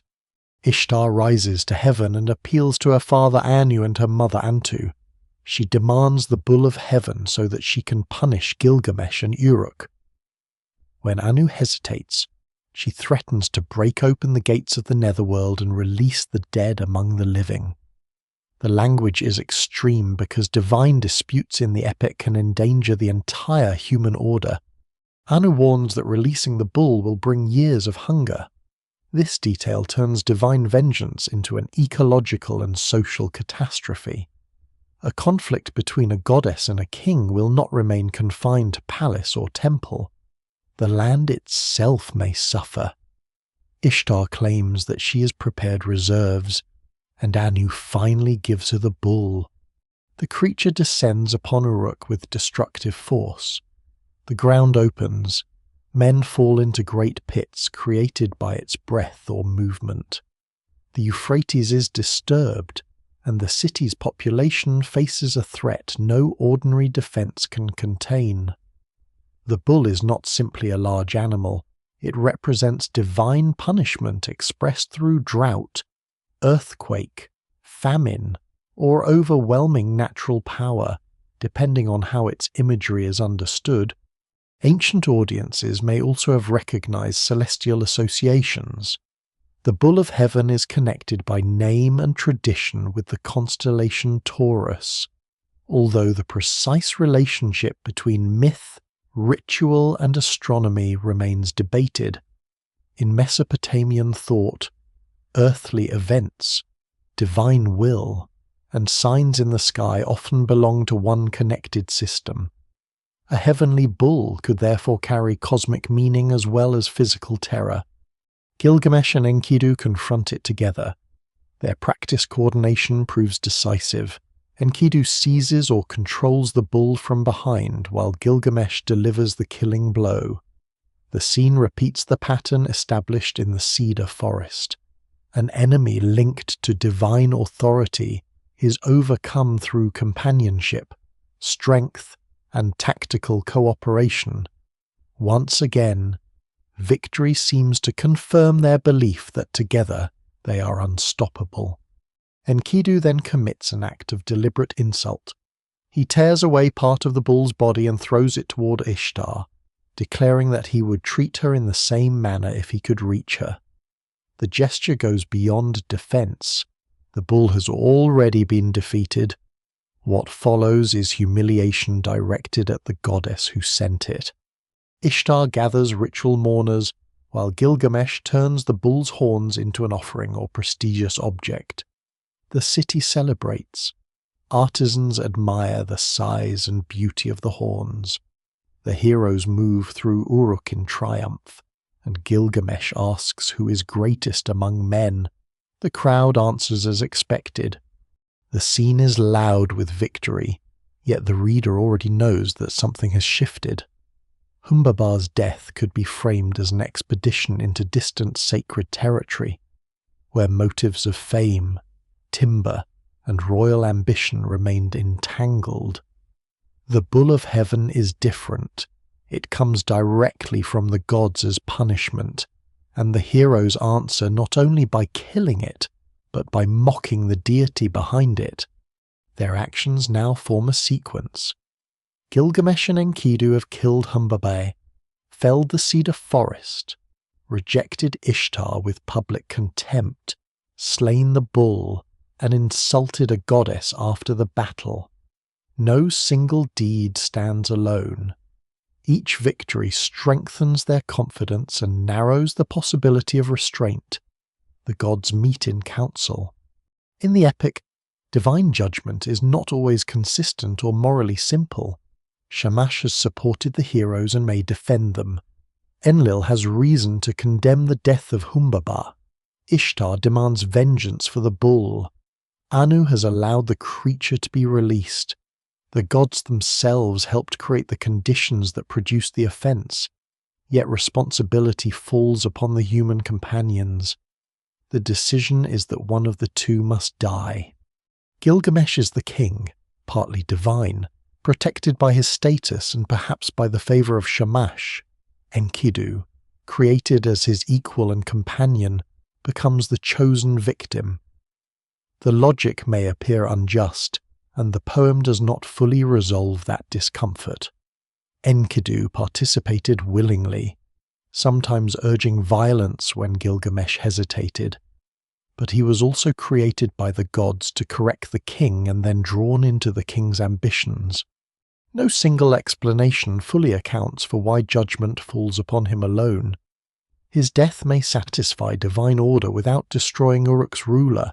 It may reflect the structure of the story, which requires Gilgamesh to survive and learn through loss. It may express the brutal inequality of mortality, where punishment does not always reach the most powerful person. That night, Enkidu dreams of the gods deciding his fate. The heroic age ends not on a battlefield, but in a council beyond human appeal. The companion who crossed wilderness, broke the king's violence, shared bread, interpreted dreams, and stood beside Gilgamesh against impossible enemies will not be allowed to continue. The Bull of Heaven lies dead, but the true defeat belongs to the victors. Their fame has reached its height, and divine judgment has entered the house. For the first time, strength will have nothing to strike, no monster to overcome, and no road by which two companions can escape together. Enkidu's sentence is delivered before his body begins to fail. In his dream, the gods assemble and decide that the victories celebrated in Uruk have crossed a line that cannot be erased by courage. Humbaba is dead, the bull of heaven has fallen, and divine order demands a life in return. Gilgamesh is spared, Enkidu is not. Enkidu does not die in battle with a weapon in his hand or beneath the gaze of the city. He falls ill. The man whose strength once matched the king is confined to a bed, while time strips that strength away. There is no enemy to strike. His body becomes the place where judgment is carried out. At first, Enkidu's anger searches for someone to blame. He curses the trapper who first saw him as a watering place, and Shamat, whose teaching separated him from the animals and led him toward Uruk. In his pain, civilization itself appears as a trap. Had he remained on the steppe, he imagines he might still be running with the herds, untouched by kings, forests, gods, and fame. The outburst returns the poem to the cost of his transformation. Shamat gave him bread, beer, clothing, speech, companionship, and a place among humans. But each gift also opened the door to suffering. To enter society was to become capable of honor and shame, friendship and grief, memory and fear of being forgotten. Enkidu's curse is the protest of someone who suddenly sees that every human gain carries the possibility of loss. Shamash answers him. The sun god reminds Enkidu of what Shamat made possible: fine garments, shared meals, respect in Uruk, and above all the friendship of Gilgamesh, who will mourn him with extraordinary depth. Enkidu withdraws the curse and replaces it with a blessing. The steppe offered freedom from grief only because it offered no bond like the one he's about to lose. Then comes another dream, darker than the first. A terrifying being seizes Enkidu and drags him toward the House of Dust, the Mesopotamian realm of the dead. There, kings and ordinary people alike exist in dimness. Crowns are set aside, rank fades. The dead eat clay and wear garments like feathers. Powerful figures from the world above are reduced to shadows beneath the same ancient law. Mesopotamian ideas of the afterlife rarely promise moral reward or personal fulfillment. The dead continue in a diminished state, and proper burial, descendants, and funerary offerings can affect how they are remembered. The netherworld is not primarily a place where virtue is compensated and evil punished. It is the destination shared by nearly everyone. This vision destroys the last heroic consolation. Enkidu's courage will not preserve his body. His victories will not exempt him from the dust. Even the god's chosen companion passes into the same darkness as lesser men. What survives in the record suggests that the dream exposes the structure of the universe Gilgamesh has refused to confront. For 12 days, Enkidu's illness worsens, the exact medical cause cannot be recovered, and the poem is not describing disease in clinical terms. His decline is both physical and theological. Each day confirms that strength, fame, and divine favor have limits. Gilgamesh sits beside him, unable to reverse any of it. Their final exchange survives imperfectly. Broken lines interrupt the emotional scene, and different manuscripts preserve different details. That incompleteness has its own force. The most important farewell in the epic reaches modern readers through gaps. As though loss has entered the tablet itself, Enkidu dies. Gilgamesh does not accept the fact immediately. He remains beside the body, waiting for movement, breath, or some sign that his companion will return. In one of the poem's most disturbing images, he watches until a worm appears from Enkidu's nose. The detail is brief, but it strips away every protective illusion. This is not sleep. The body that ran with gazelles, wrestled a king, cut cedar, and held the bull of heaven is beginning to decay. The heroic world collapses at that moment. Until now, death has existed as an idea used to justify ambition. Gilgamesh knew that human beings die, and therefore sought fame. But knowledge at a distance is not the same as standing beside someone loved while the body changes beyond recognition. Enkidu's death converts mortality from philosophy into experience. Gilgamesh's grief is immense and disorderly. He calls upon the people of Uruk, the elders, craftsmen, shepherds, animals of the steppe, roads they travelled, and the forest they entered to mourn with him. City and wilderness, once divided within Enkidu's life, are joined in grief after his death. The poem compares Gilgamesh's mourning to the cries of a wild animal over its lost companion. Similar images of animal grief appear in later heroic traditions, though direct borrowing cannot be proven. Here, the comparison shows that grief drives the king beneath civilized control. He tears at his hair, casts away fine clothing, and moves like a creature wounded beyond speech. The reversal is complete. Enkidu entered the story as the wild man drawn into human society. Gilgamesh, shattered by Enkidu's death, begins to leave society behind. The companion who learned clothing and grooming dies, while the king abandons royal appearance and later wraps himself in animal skins. The border crossed in one direction by Enkidu will now be crossed in the other by Gilgamesh. Before that departure, the king orders elaborate mourning. He commissions an image of Enkidu made from precious materials and gathers funerary offerings. Gold, stone, metal, and crafted objects attempt to honor what cannot be restored. Gilgamesh can command artisans, wealth, ceremony, and public memory, but none of them can wake the dead. The funeral reveals the only form of survival still available: remembrance. Enkidu's body is mortal, but his name can be spoken, his image made, his deeds repeated, and his relationship with Gilgamesh preserved in story. Yet the epic refuses to pretend that memory is the same as life.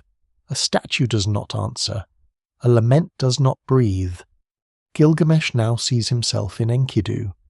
The shock is not only that his friend has died, but that the same fate waits for him. He asks whether he too must lie down and never rise. The answer is obvious, but he cannot bear it. His earlier search for fame no longer seems sufficient. The Cedar Forest has given him a name. The Bull of Heaven has confirmed his strength. Uruk's walls stand as evidence of his rule. None of these prevent the body from becoming dust. The heroic bargain has failed. So grief becomes motion. Gilgamesh leaves the city and wanders into the wild, wearing skins and searching for Utnapishtim, the one human said to have survived the Great Flood and received a form of immortality. He is no longer seeking symbolic endurance through reputation. He wants the impossible in its literal form. He wants not to die. Enkidu's death divides the epic more sharply than any battle. Before it, the story moves outward toward conquest, glory, and shared action. After it, every road turns inward toward fear. The king who once believed no boundary could restrain him has encountered the one boundary no strength can break. He walks away from Uruk because the city now contains a grave. The walls he built no longer look like immortality. They look like structures made by mortal hands, standing briefly against time, somewhere beyond the mountains, beyond darkness, and beyond the waters of death. Gilgamesh believes another answer may exist. Grief has taken away his companion, but it has also given him a purpose more desperate than fame. Gilgamesh moves farther from Uruk until the world around him begins to lose the shape of ordinary geography.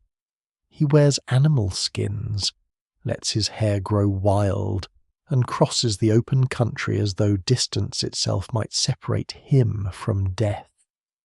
The king who once stood at the center of walls, ceremonies, and human order now resembles the outsider Enkidu had been before entering the city. Grief has reversed their journeys. Enkidu came from the wilderness towards civilization. Gilgamesh abandons civilization and walks into the wilderness carrying the memory of a dead friend. His destination is Utnapishtim, the distant survivor who's said to have escaped the fate assigned to humanity. The story of this man is already ancient within the epic's world. He lives beyond familiar lands, beyond routes used by merchants and armies, in a place associated with the far edge of existence. If even one human being has been granted unending life, Gilgamesh believes the boundary cannot be absolute. There must be a path, a secret, or a test by which the same gift can be gained again. The logic is desperate but understandable. Gilgamesh does not yet grasp that Utnapishtim's survival may belong to a unique divine decision rather than a repeatable method. He treats immortality as though it were a distant resource, like cedar, waiting to be reached by someone strong enough to endure the journey. Before he can reach the immortal, he comes to the twin-peaked mountain called Mashu.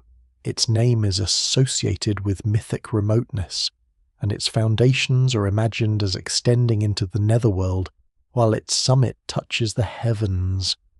The sun passes through or beyond this region during its daily course, linking the mountain to the mysterious path between daylight and darkness. At the entrance stand scorpion beings, terrifying guardians whose appearance overwhelms ordinary humans. They are partly human and partly monstrous, associated with venom, blazing radiance, and the dangerous boundary through which the sun travels. Their gaze is said to bring death. The epic does not present them merely as creatures to be defeated. They are gatekeepers of a cosmic passage, and Gilgamesh approaches them without Enkidu beside him. For the first time, his exceptional nature becomes visible not as triumph but as evidence of suffering.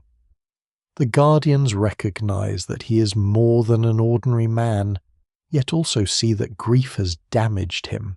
His face is exhausted. His body has been worn by travel. The one who once entered battles in royal splendor now arrives like a hunted wanderer. They ask why he has come so far.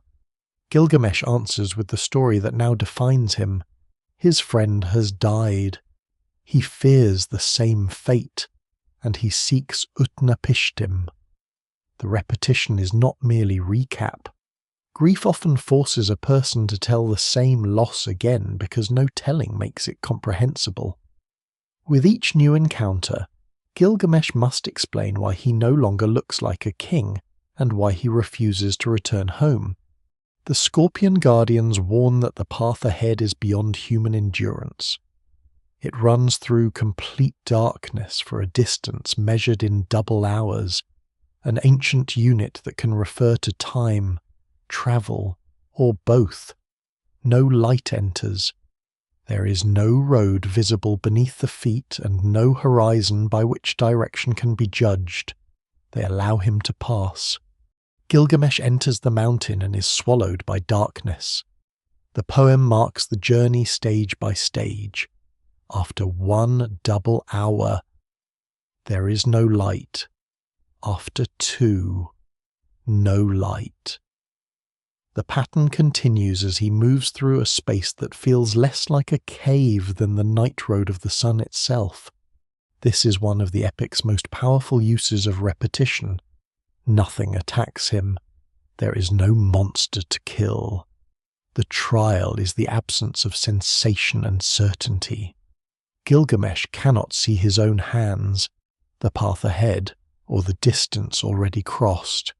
He's left with movement, breath, and fear. The passage turns the inner condition of grief into landscape. Since Enkidu's death, Gilgamesh has inhabited a world in which the old sources of direction no longer work.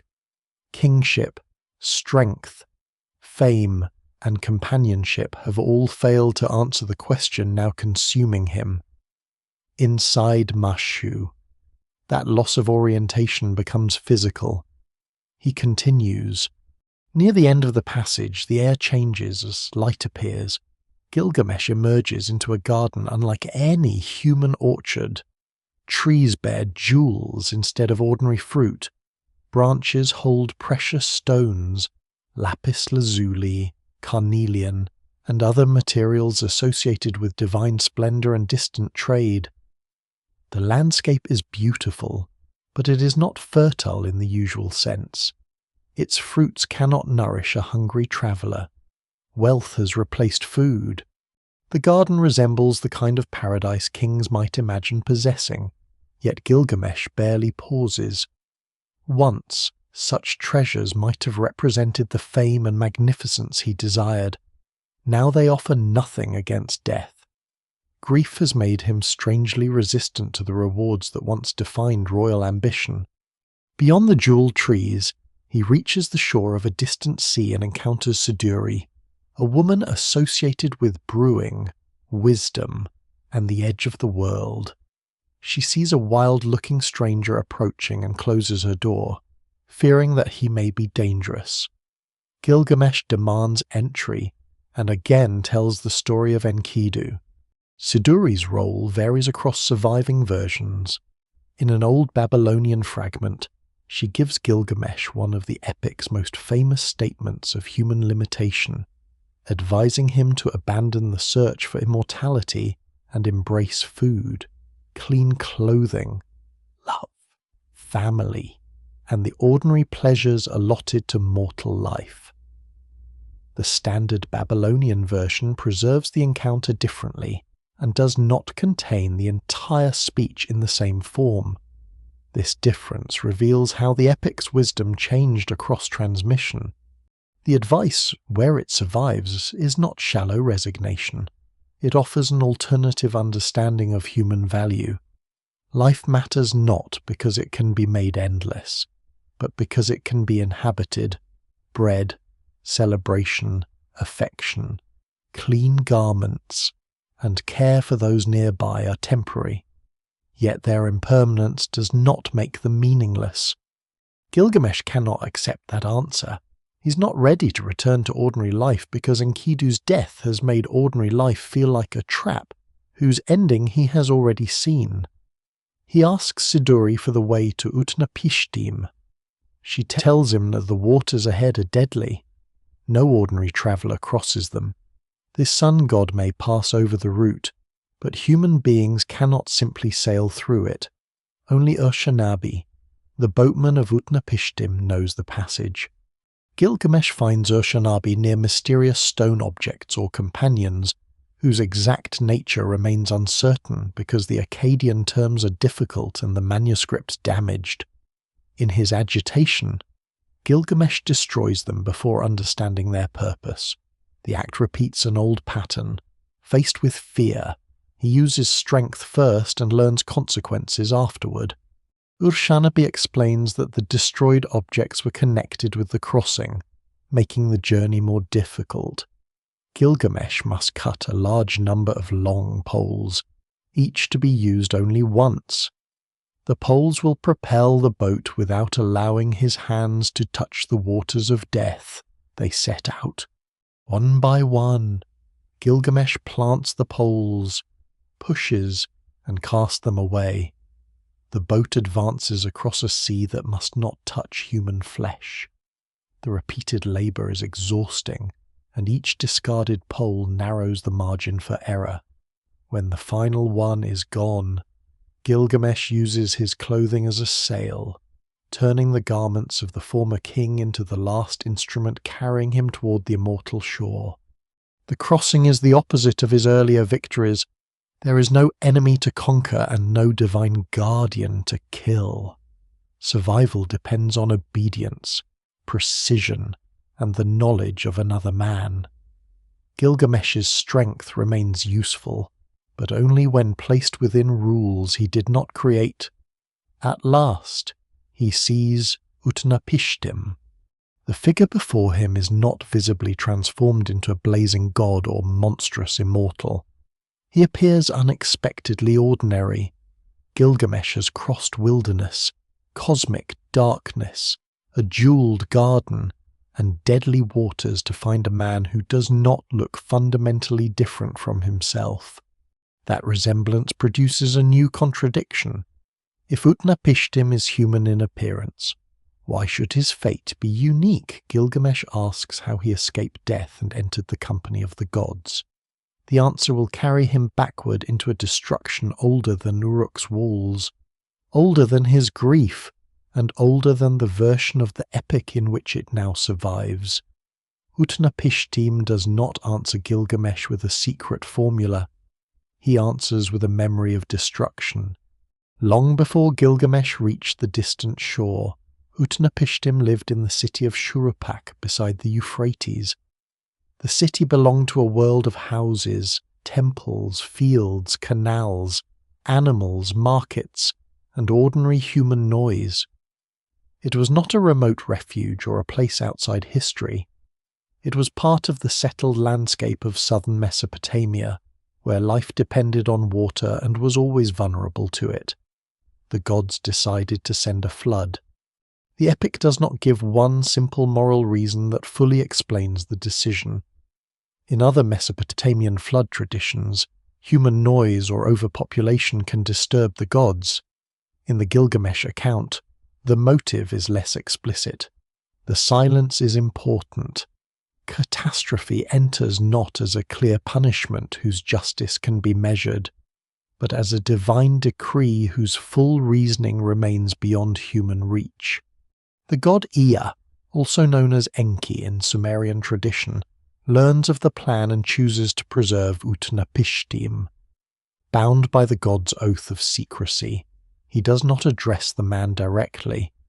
Instead, he speaks to the wall of Utnapishtim's reed house, allowing the warning to be heard without openly breaking the agreement. The message is urgent. Tear down the house, build a vessel, abandon possessions, preserve life. Utnapishtim is instructed to construct an enormous boat according to precise dimensions. The surviving description has generated long debate because the vessel appears highly unusual, perhaps nearly cubical in proportion in the standard Babylonian account. Other Mesopotamian flood texts describe different forms. These variations remind us that the flood tradition was not copied from one fixed technical plan. Each literary version reshaped the vessel for its own language, imagery, and purpose. Workers gather, timber is prepared, bitumen is heated to seal the structure against water, oil, rope, tools, provisions, silver, gold, family members, craftspeople, animals, and living creatures are brought aboard. The boat becomes a compressed world, carrying not only bodies but the skills and resources needed to begin again.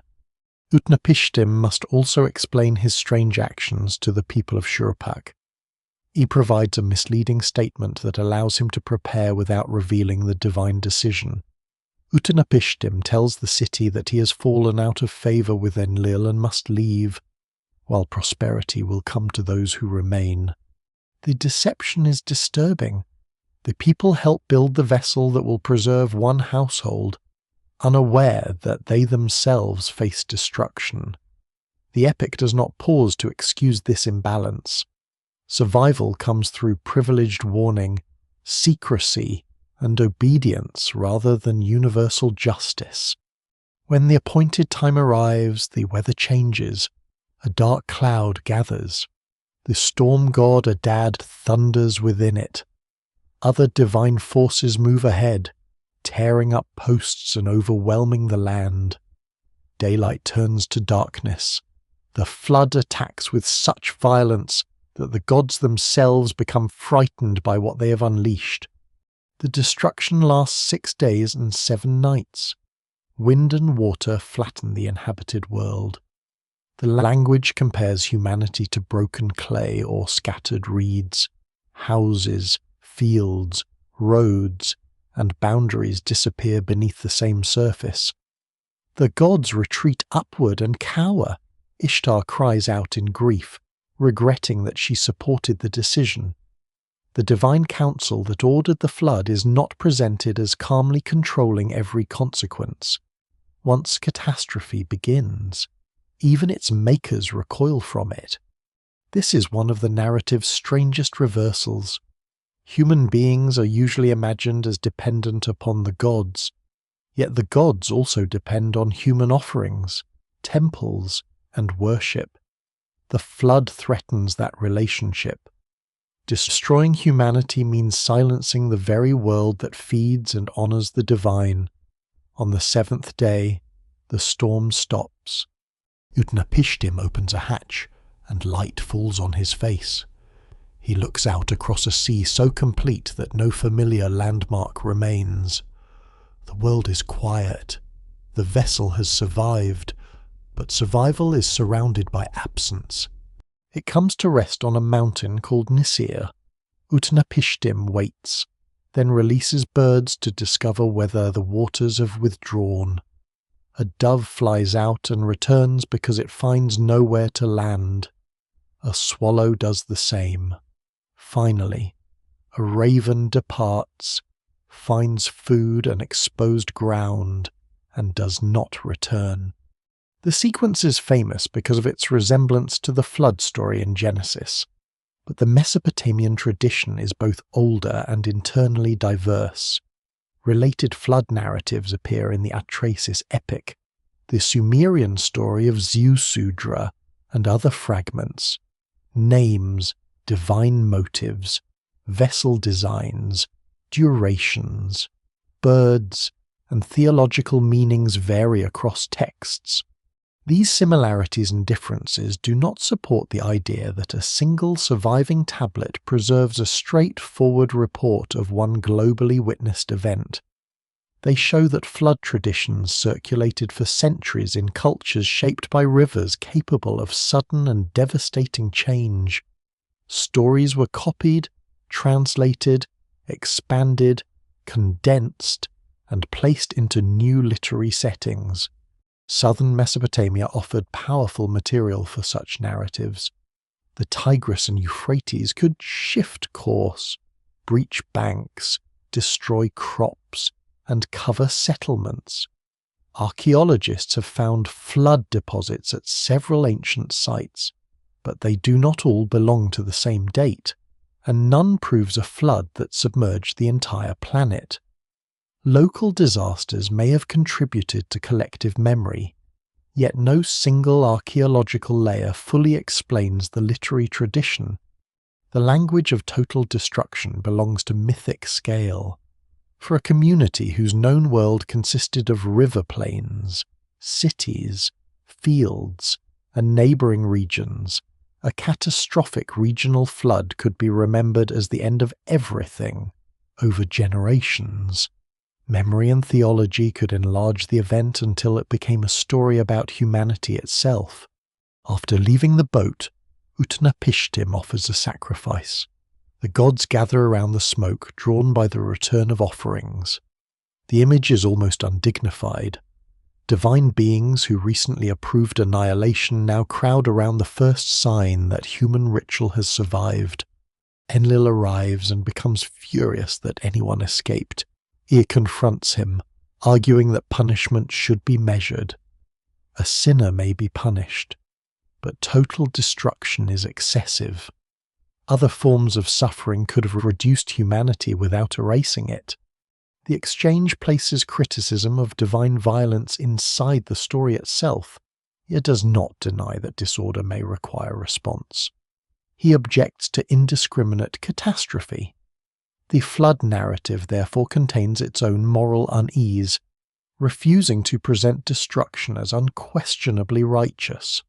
Enlil finally enters the vessel, takes Utnapishtim and his wife by the hand, and blesses them. Until that moment they had been human. Now they are made like gods and sent to live far away, at the mouth of the rivers.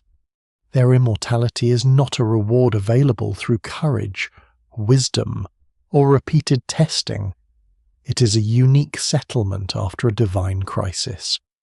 Utnapishtim survives because he was warned, built the vessel, obeyed instructions, and then received an exceptional blessing. His fate cannot simply be copied by another man. This is the answer Gilgamesh has crossed the world to hear, and it offers almost no comfort.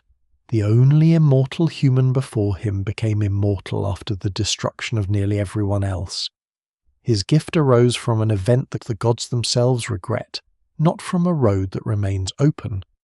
The flood story was probably incorporated into the Gilgamesh tradition from older Mesopotamian literature because it provided the perfect figure for the hero to seek. Utnapishtim is living proof that death has once been escaped, but he is also proof that the escape cannot be repeated under ordinary conditions. Gilgamesh has listened to a story about survival and discovered that it is really a story about exception. The waters have withdrawn, the birds have found land, and humanity has begun again. But the secret he wanted has dissolved into divine accident. Utnapishtim now turns the question back upon him. Before asking for endless life, Gilgamesh must first demonstrate mastery over the smallest image of death already built into every human day. He must remain awake.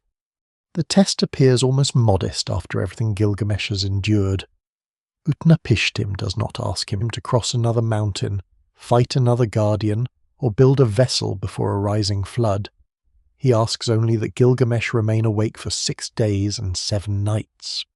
The challenge is carefully chosen. Sleep is not death, but it resembles death closely enough to expose the contradiction in Gilgamesh's demand. Each night, human beings surrender awareness, strength, and control. The body lies still. The conscious self disappears into darkness and returns only if morning allows it. A man who cannot resist sleep has little ground from which to claim mastery over death. Gilgamesh accepts, but the journey has exhausted him. No sooner does he sit down than sleep settles over him like a heavy fog. The hero who defeated Humbaba, killed the bull of heaven, crossed the mountain of darkness, and passed over the waters of death cannot overcome the ordinary need of his own body. Utnapishtim's wife watches with sympathy. She understands that Gilgamesh has come across the world in grief and fears that he will wake only to deny his failure.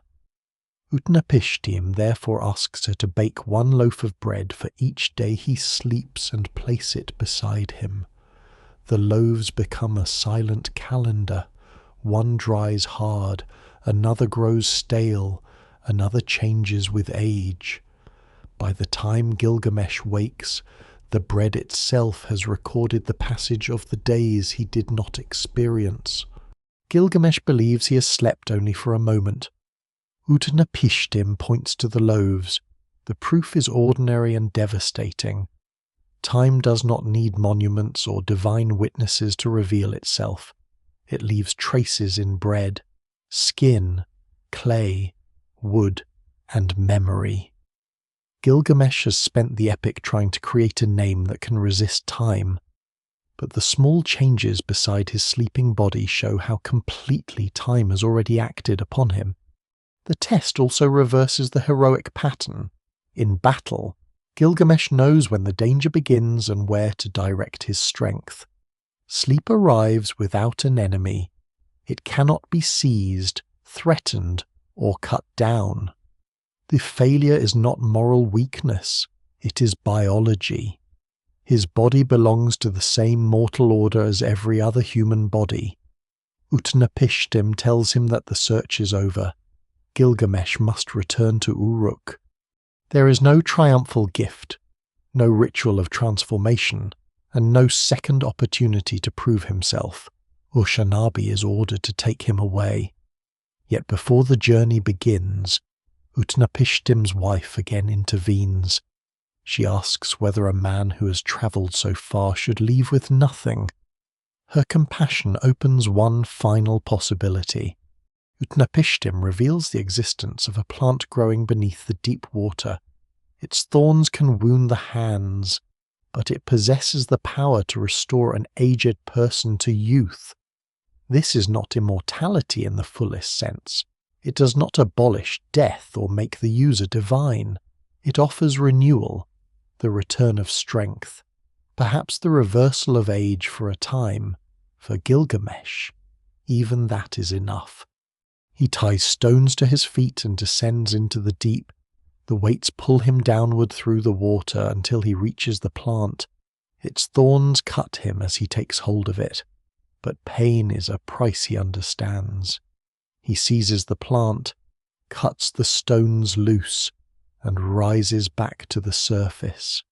At last, he holds something tangible. The plant is different from the promises that have guided him so far.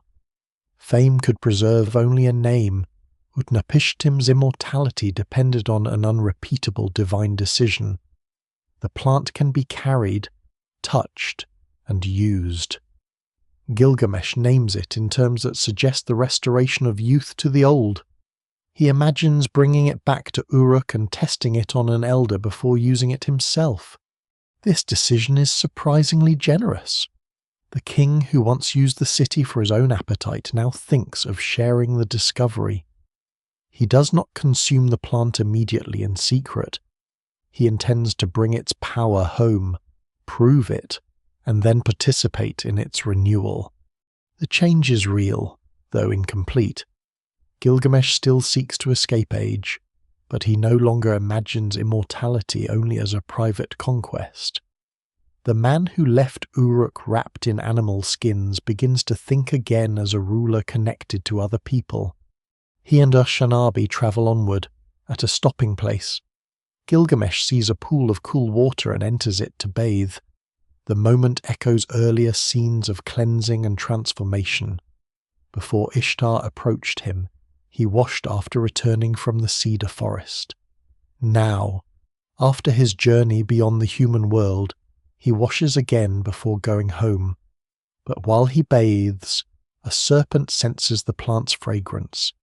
It approaches quietly, takes the plant, and disappears. As it moves away, it sheds its skin. The image is one of the most economical and painful in the epic. The serpent receives renewal without struggle, grief, moral preparation, or understanding. It does not cross Mashu, hear the flood story, or fail the test of sleep. It simply finds what Gilgamesh leaves unguarded. The shedding of skin makes the loss visible. Across many cultures, snakes become symbols of renewal because they appear to cast away an old surface and emerge restored. In the epic, the animal gains the sign of rejuvenation while the human hero remains trapped within irreversible time. Gilgamesh sits down and weeps. His grief is quieter than the mourning for Enkidu, but it carries the weight of the entire journey. The plant was his last material answer.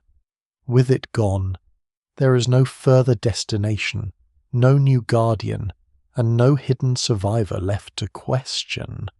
The road has reached its true end. He asks what all his labour has accomplished.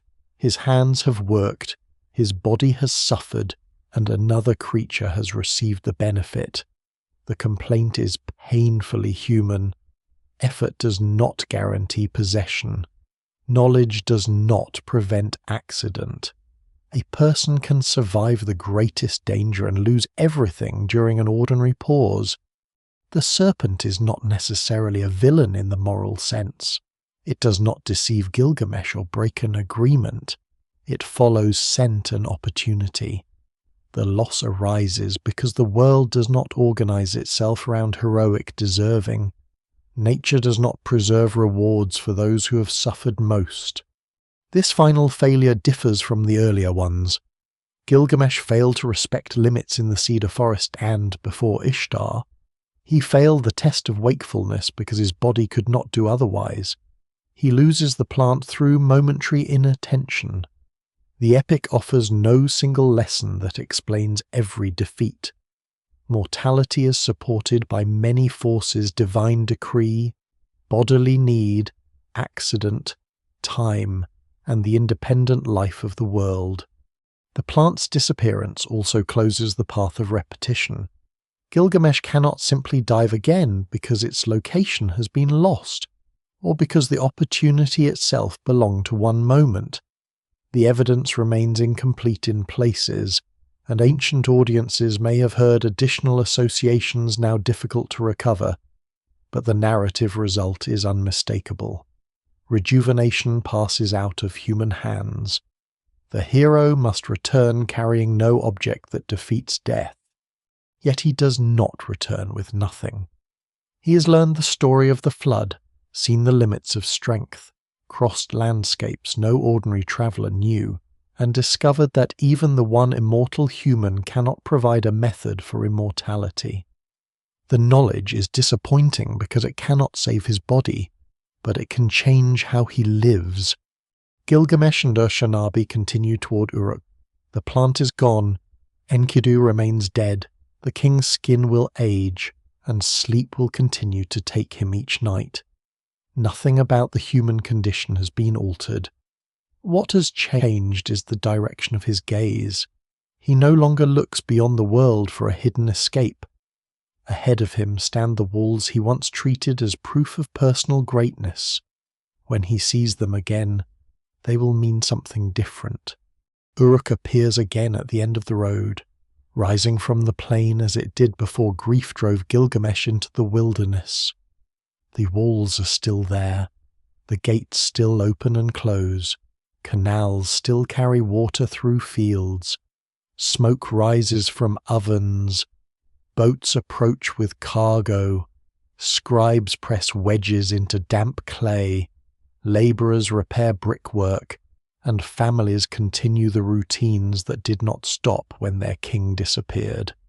Gilgamesh returns without Enkidu, without immortality, and without the plant that might have restored youth. He brings no monster's head and no divine treasure. The man who once came home displaying cedar and celebrating the death of the bull of heaven now arrives with knowledge that cannot be exhibited in a procession.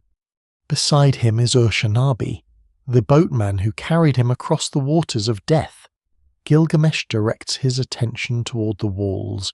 He tells him to climb, examine the foundations, study the brickwork, and measure the city's extent. These instructions echo the opening of the epic so closely that the journey seems to fold back upon itself. The poem began by inviting its audience to look at Uruk. It ends its central narrative with the king doing the same. Nothing about the walls has physically changed during his absence. Their meaning has. At the beginning, Uruk's fortifications appear as proof of royal greatness. They represent the labour Gilgamesh commands, the territory he protects, and the monumental name he hopes to leave behind. A wall visible from a distance can make a king seem permanent. It turns power into architecture and architecture into memory. After Enkidu's death, that claim becomes impossible to accept without qualification. Gilgamesh has seen a stronger boundary than anything built from brick. Humbaba's power could not stop him. The bull of heaven could not stop him. Mountains, darkness, and deadly waters could not stop him. Sleep stopped him. Time defeated him.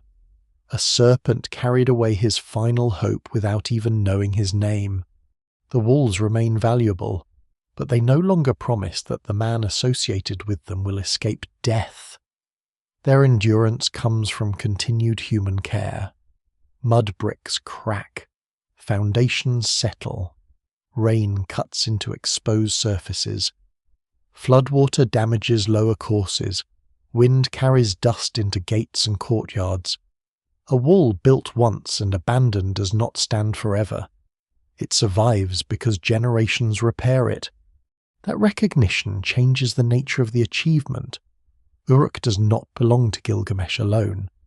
Its walls were shaped by countless hands, many of whose names were never written. Workers carried clay, water, straw, and baskets. Craftspeople formed bricks. Administrators counted rations. Farmers produced the grain that fed labor crews.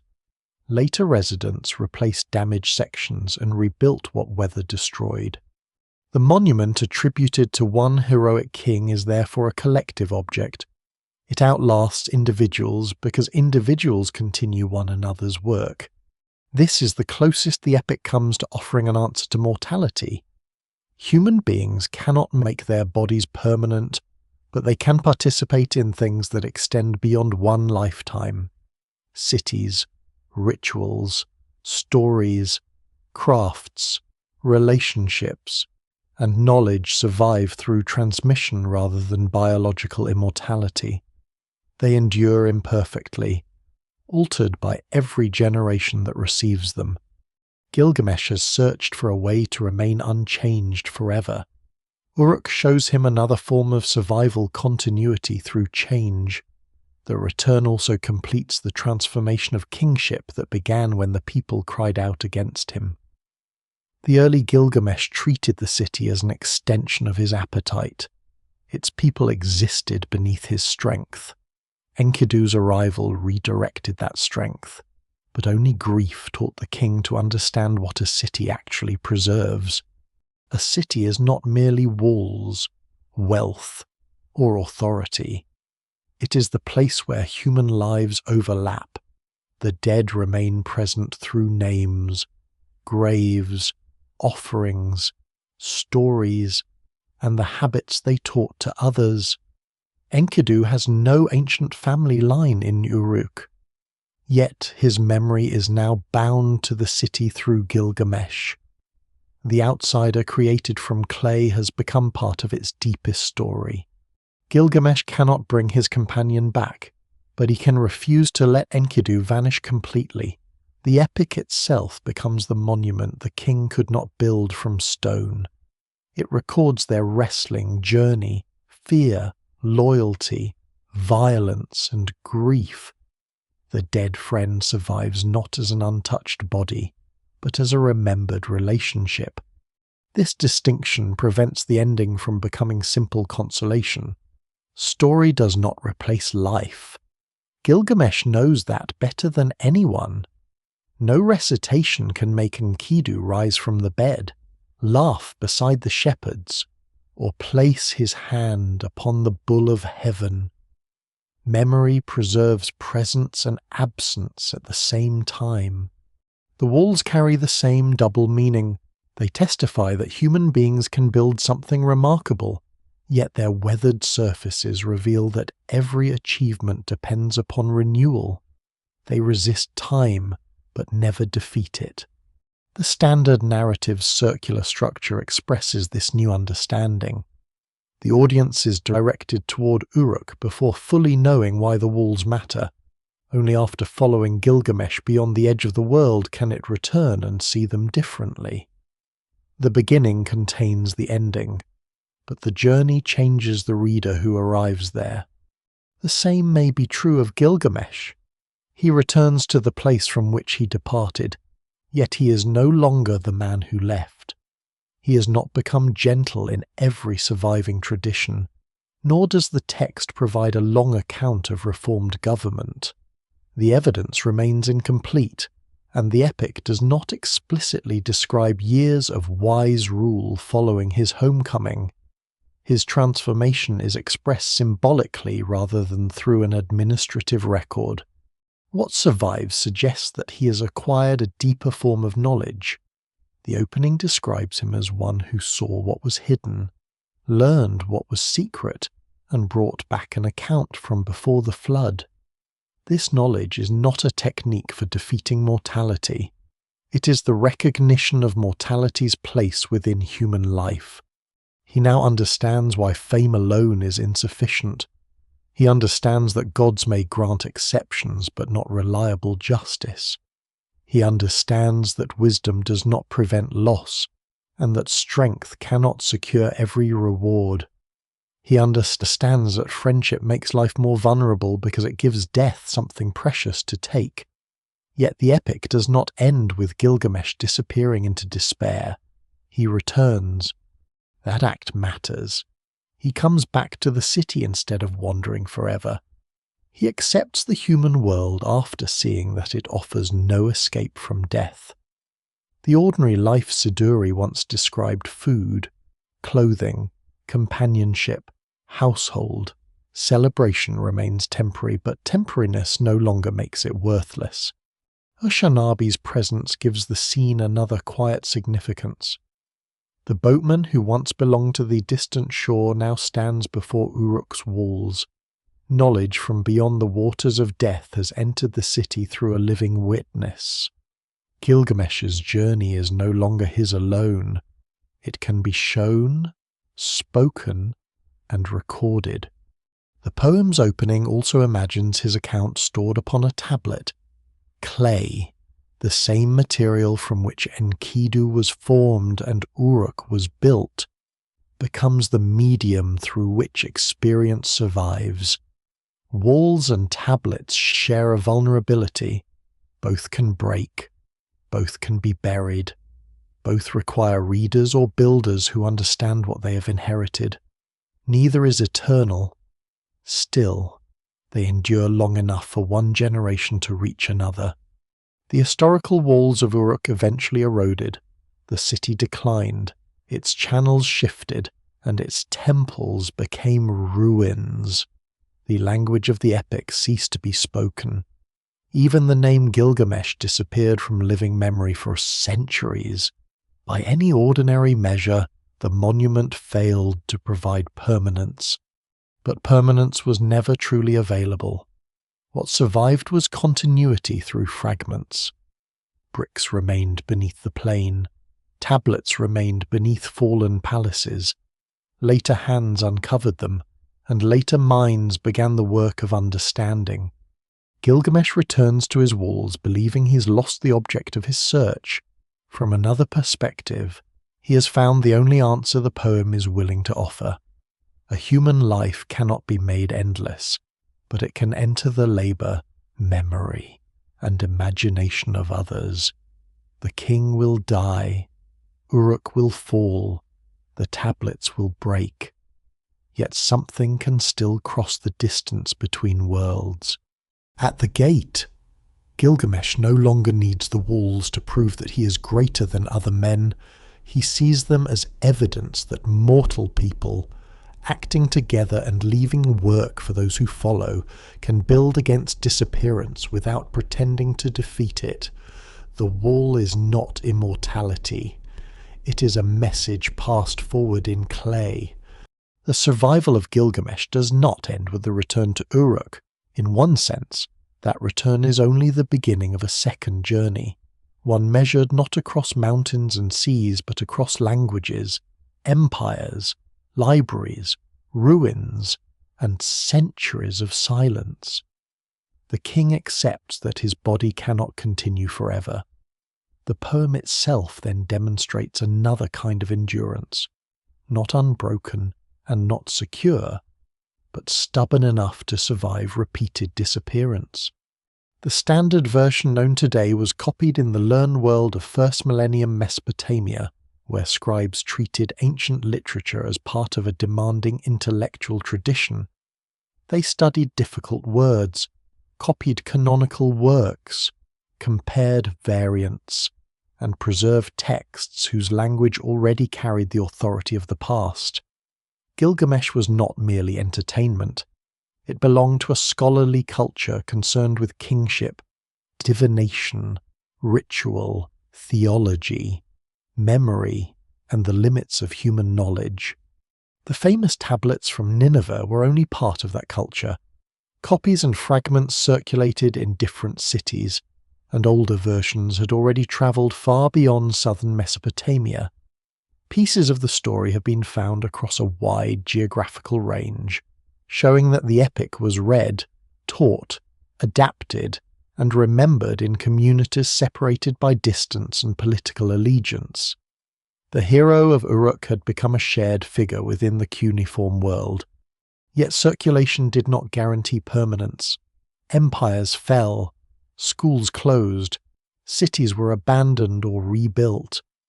Akkadians ceased to be spoken, and cuneiform literacy eventually vanished.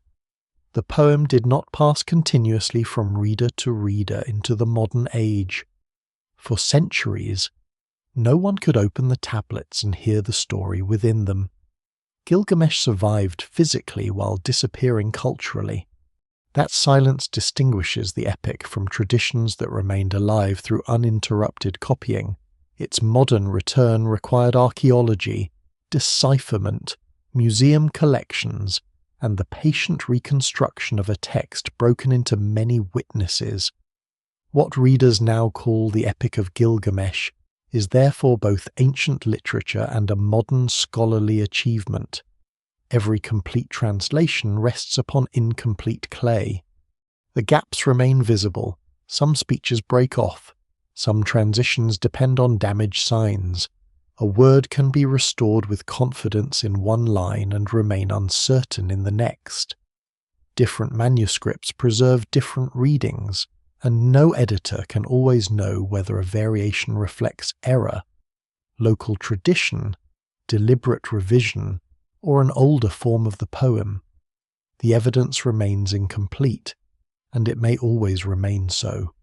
Digital editions now make that uncertainty easier to see rather than easier to hide. Manuscripts can be displayed beside transliterations, translations, notes, and photographs. A reading can be revised when a better image appears or when a fragment in another collection is recognized as a join.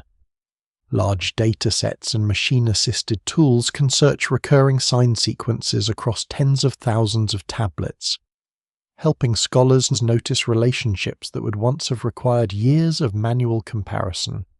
These technologies do not remove the human element from Assyriology. A damaged wedge still demands judgment. A literary echo still requires knowledge of language, genre, and history. Artificial intelligence can propose patterns, but it cannot by itself determine why a poet placed a proverb in Enkidu's mouth, or why a damaged image changes the moral atmosphere of the Cedar Forest. The recovery of Gilgamesh remains a collaboration between clay, machines, and readers. The poem also continues to change because new interpretation can be as important as new fragments. Recent study of Tablet 5 has drawn attention to clusters of proverbs about companionship and strength, showing how inherited wisdom is woven into the journey against Humbaba. Comparisons with later Near Eastern texts reveal shared images without proving simple lines of direct borrowing. Similar caution applies to comparisons with Greek epic. Gilgamesh and later heroic traditions contain striking parallels in mourning, fame, dangerous journeys, and encounters with mortality. But no single explanation fully accounts for every resemblance. The safest conclusion is also the most interesting ancient literature developed within networks, stories, images, proverbs, and ritual ideas moved between languages and regions through trade, diplomacy, conquest, migration, and scribal education. A grieving hero compared to a mourning lion may belong not to one isolated author, but to a larger poetic world whose paths are only partly visible. The flood story provides the clearest example. Its reappearance in the 19th century drew attention because of similarities with the biblical account. But the deeper significance lies in the long Mesopotamian history behind it. The version spoken by Utnapishtim joins Gilgamesh's personal fear to a cultural memory of human destruction and survival. The hero who cannot save one friend listens to a man who survived when nearly everyone else was lost. That relationship between private grief and universal catastrophe helps explain why the epic remains powerful. It moves outward from one death to the fate of humanity, then returns to one city and one mortal life. Its scale is immense, but its emotional center is intimate. Gilgamesh does not fear death as an abstract philosophical problem. He fears it because he has touched the body of Enkidu. Modern readers often describe the epic as timeless, but the phrase can flatten what makes it valuable. Gilgamesh is not detached from history. It is deeply shaped by Mesopotamian kingship, divine councils, temple culture, cuneiform learning, river landscapes, and the material demands of early cities. Its questions feel familiar because they emerge from a world that was profoundly different. Not because the differences disappear, its afterlife has also become part of the story. Tablets once removed from Uruk entered collections through excavation, purchase, colonial institutions, and, in some cases, illegal trade. The modern history of the so-called Dream Tablet exposed how ancient literature can become entangled with forged provenance, commercial desire, and cultural loss. Its return to Uruk carried symbolic weight because a piece of the epic was not merely being transferred between owners. It was being restored to the country whose ancient landscapes produced the tradition. Repatriation cannot reverse every disruption, and debates over ownership, preservation, access, and museum history remain complex. Still, the return of such objects reminds the modern world that tablets are not only containers of universal literature, they are physical parts of specific cultural histories. The story may belong to humanity in the broadest sense, but the clay came from Mesopotamia. That clay is still being read. The epic exists today in scholarly editions, public translations, classrooms, novels, theatre, poetry, visual art, music, and digital archives.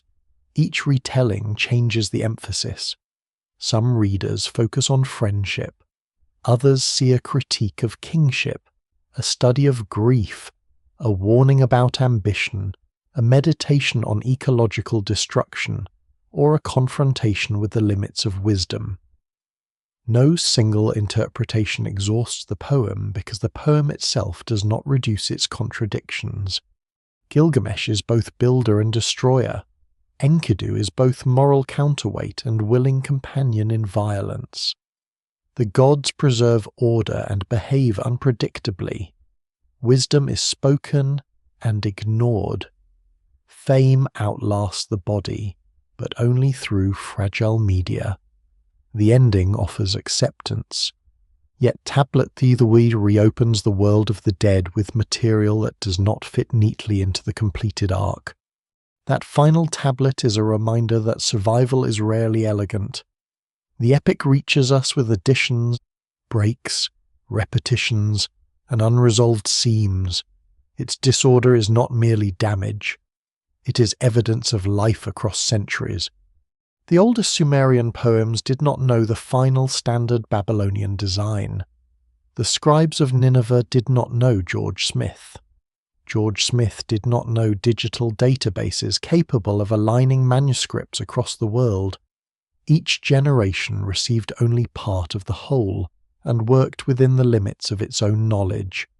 So the epic survives in the same way Uruk's walls survive within the poem through repair. A scribe copies a damaged exemplar. An editor compares two fragments. A curator preserves a tablet. A scholar revises a sign. A translator chooses how to carry an ancient rhythm into a modern language. A reader opens the story and gives it attention once more. Gilgamesh fails to become immortal, but he becomes unforgettable through a process he could never have controlled. His name endures not because one perfect monument resisted time, but because countless people kept rebuilding the path by which the story could be reached. And slowly, after all the noise of kings, gods, monsters, floods, and falling cities, the poem grows quiet. The walls of Uruk remain in the imagination, warm beneath a late sun. Their bricks are not eternal. Wind moves over them.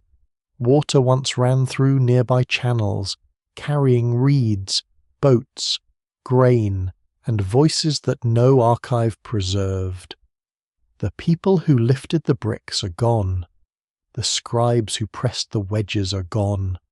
The rulers who believed their names would never fade are gone. Even the language fell silent. Yet somewhere in that silence, marks remained in clay. A hand shaped the tablet while it was still damp. Another hand copied words already old. Fire passed through a palace. Earth covered the fragments. Centuries gathered above them. Then another hand lifted them into light. Nothing in that sequence is permanent. Each part is vulnerable: the city, the shelf, the object, the reading, the memory. Survival does not mean escaping fragility. It means passing through fragility without disappearing completely. Gilgamesh returns from the edge of the world with no cure for death. What he brings back is a story about having searched. Enkidu remains absent, but the friendship remains speakable. Utnapishtim's flood is over, but its waters continue to reflect human fear. The plant is lost, but the loss still carries meaning. The serpent vanishes into the grass, leaving only the suggestion of renewed skin. Time moves on. Cities sink into dust. Rivers change direction. Libraries burn. Languages die. New readers arrive and begin again with broken signs. For a little while, the ancient king walks beside them. Then the road grows still. The walls darken against the evening, and the last light rests on clay.